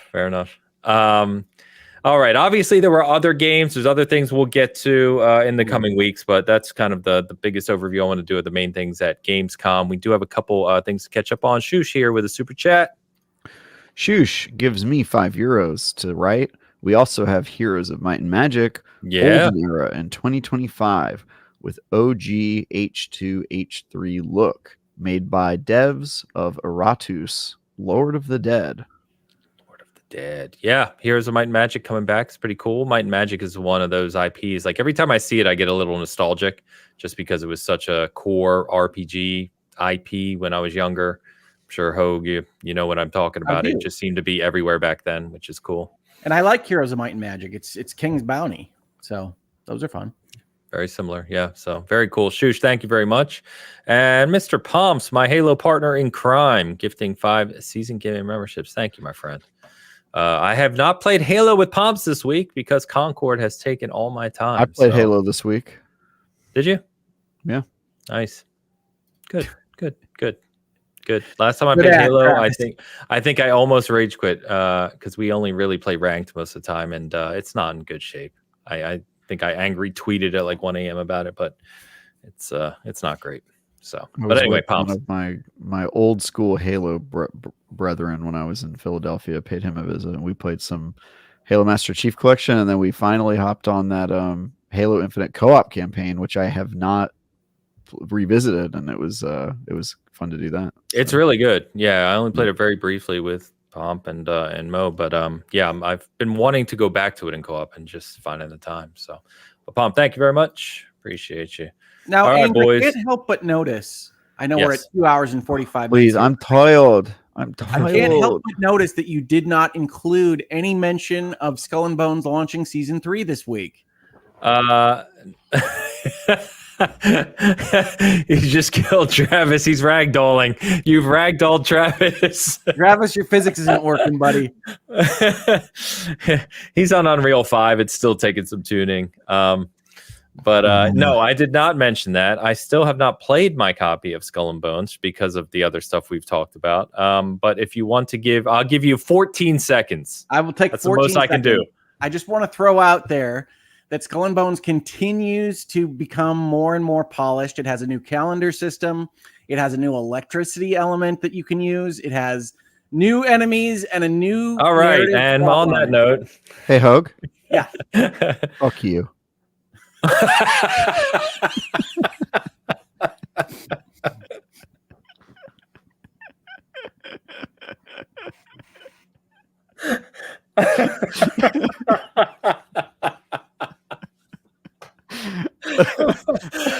Oh my god. Oh god, I can't do it. Oh, Hogue just left. He took off. He's like, I'm done with you.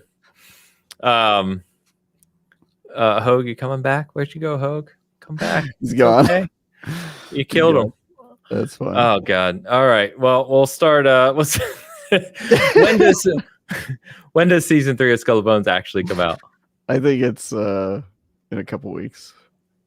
It is out. It started. It's out. I knew that would get him out. It is out. Okay. Have you, in all seriousness, Hogue, have you played it? Season 3? I have. They have a cool little iguana pet that you get. Okay. They have all sorts of good stuff. That game is continuing to get a lot of love thrown at it. I don't think just because of me, but honest to God, Skull and Bones is great. Season 3 is cool, and the new calendar that they have set up lets you see exactly what they're going to do in various weeks. And I think it's a really good game that they're trying to figure out how to tell the narratives in these seasons. So they keep trying different things. This one has a little bit more direction.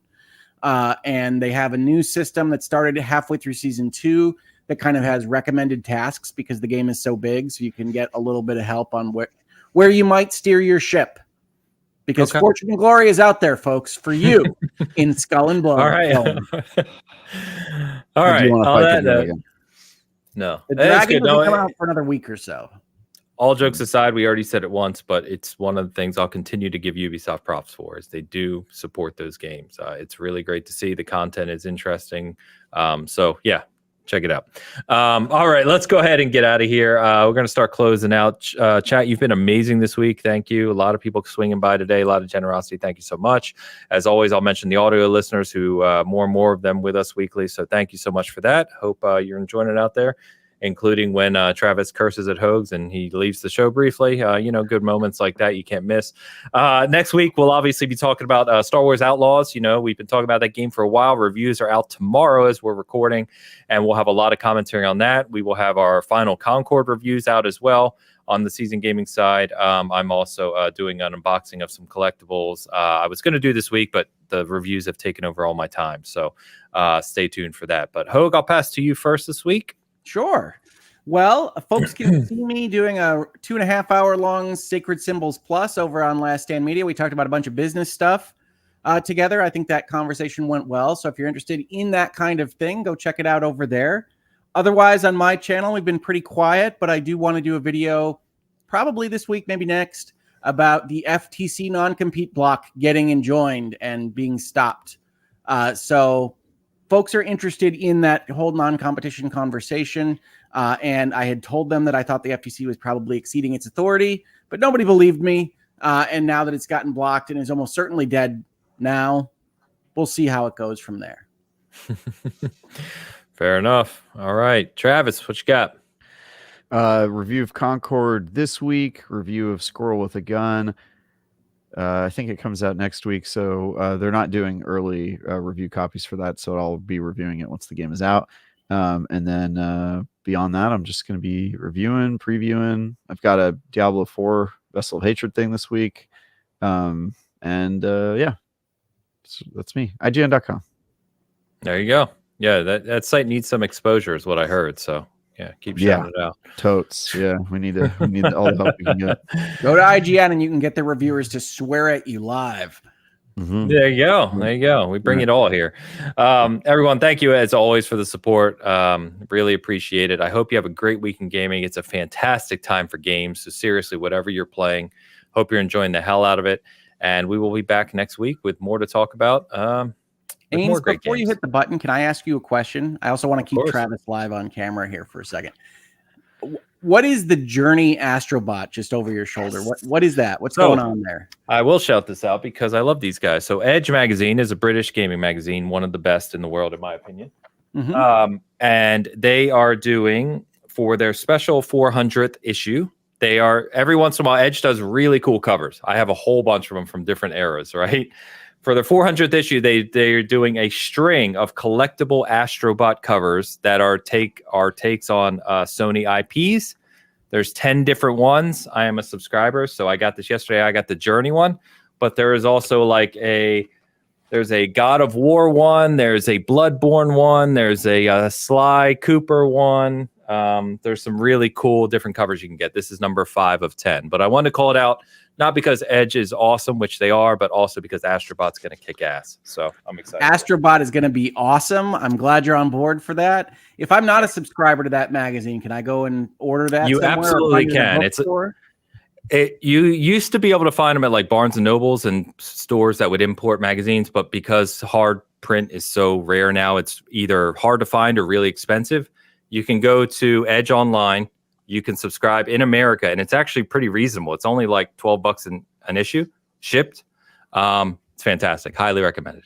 All right. Well, I'm glad I asked. I saw it the whole show, and I was like, what is that? I know. It just came yesterday, and it's really cool. And I've actually ordered, you could order individual issues from them. I've actually ordered 2 more, hoping I get different covers.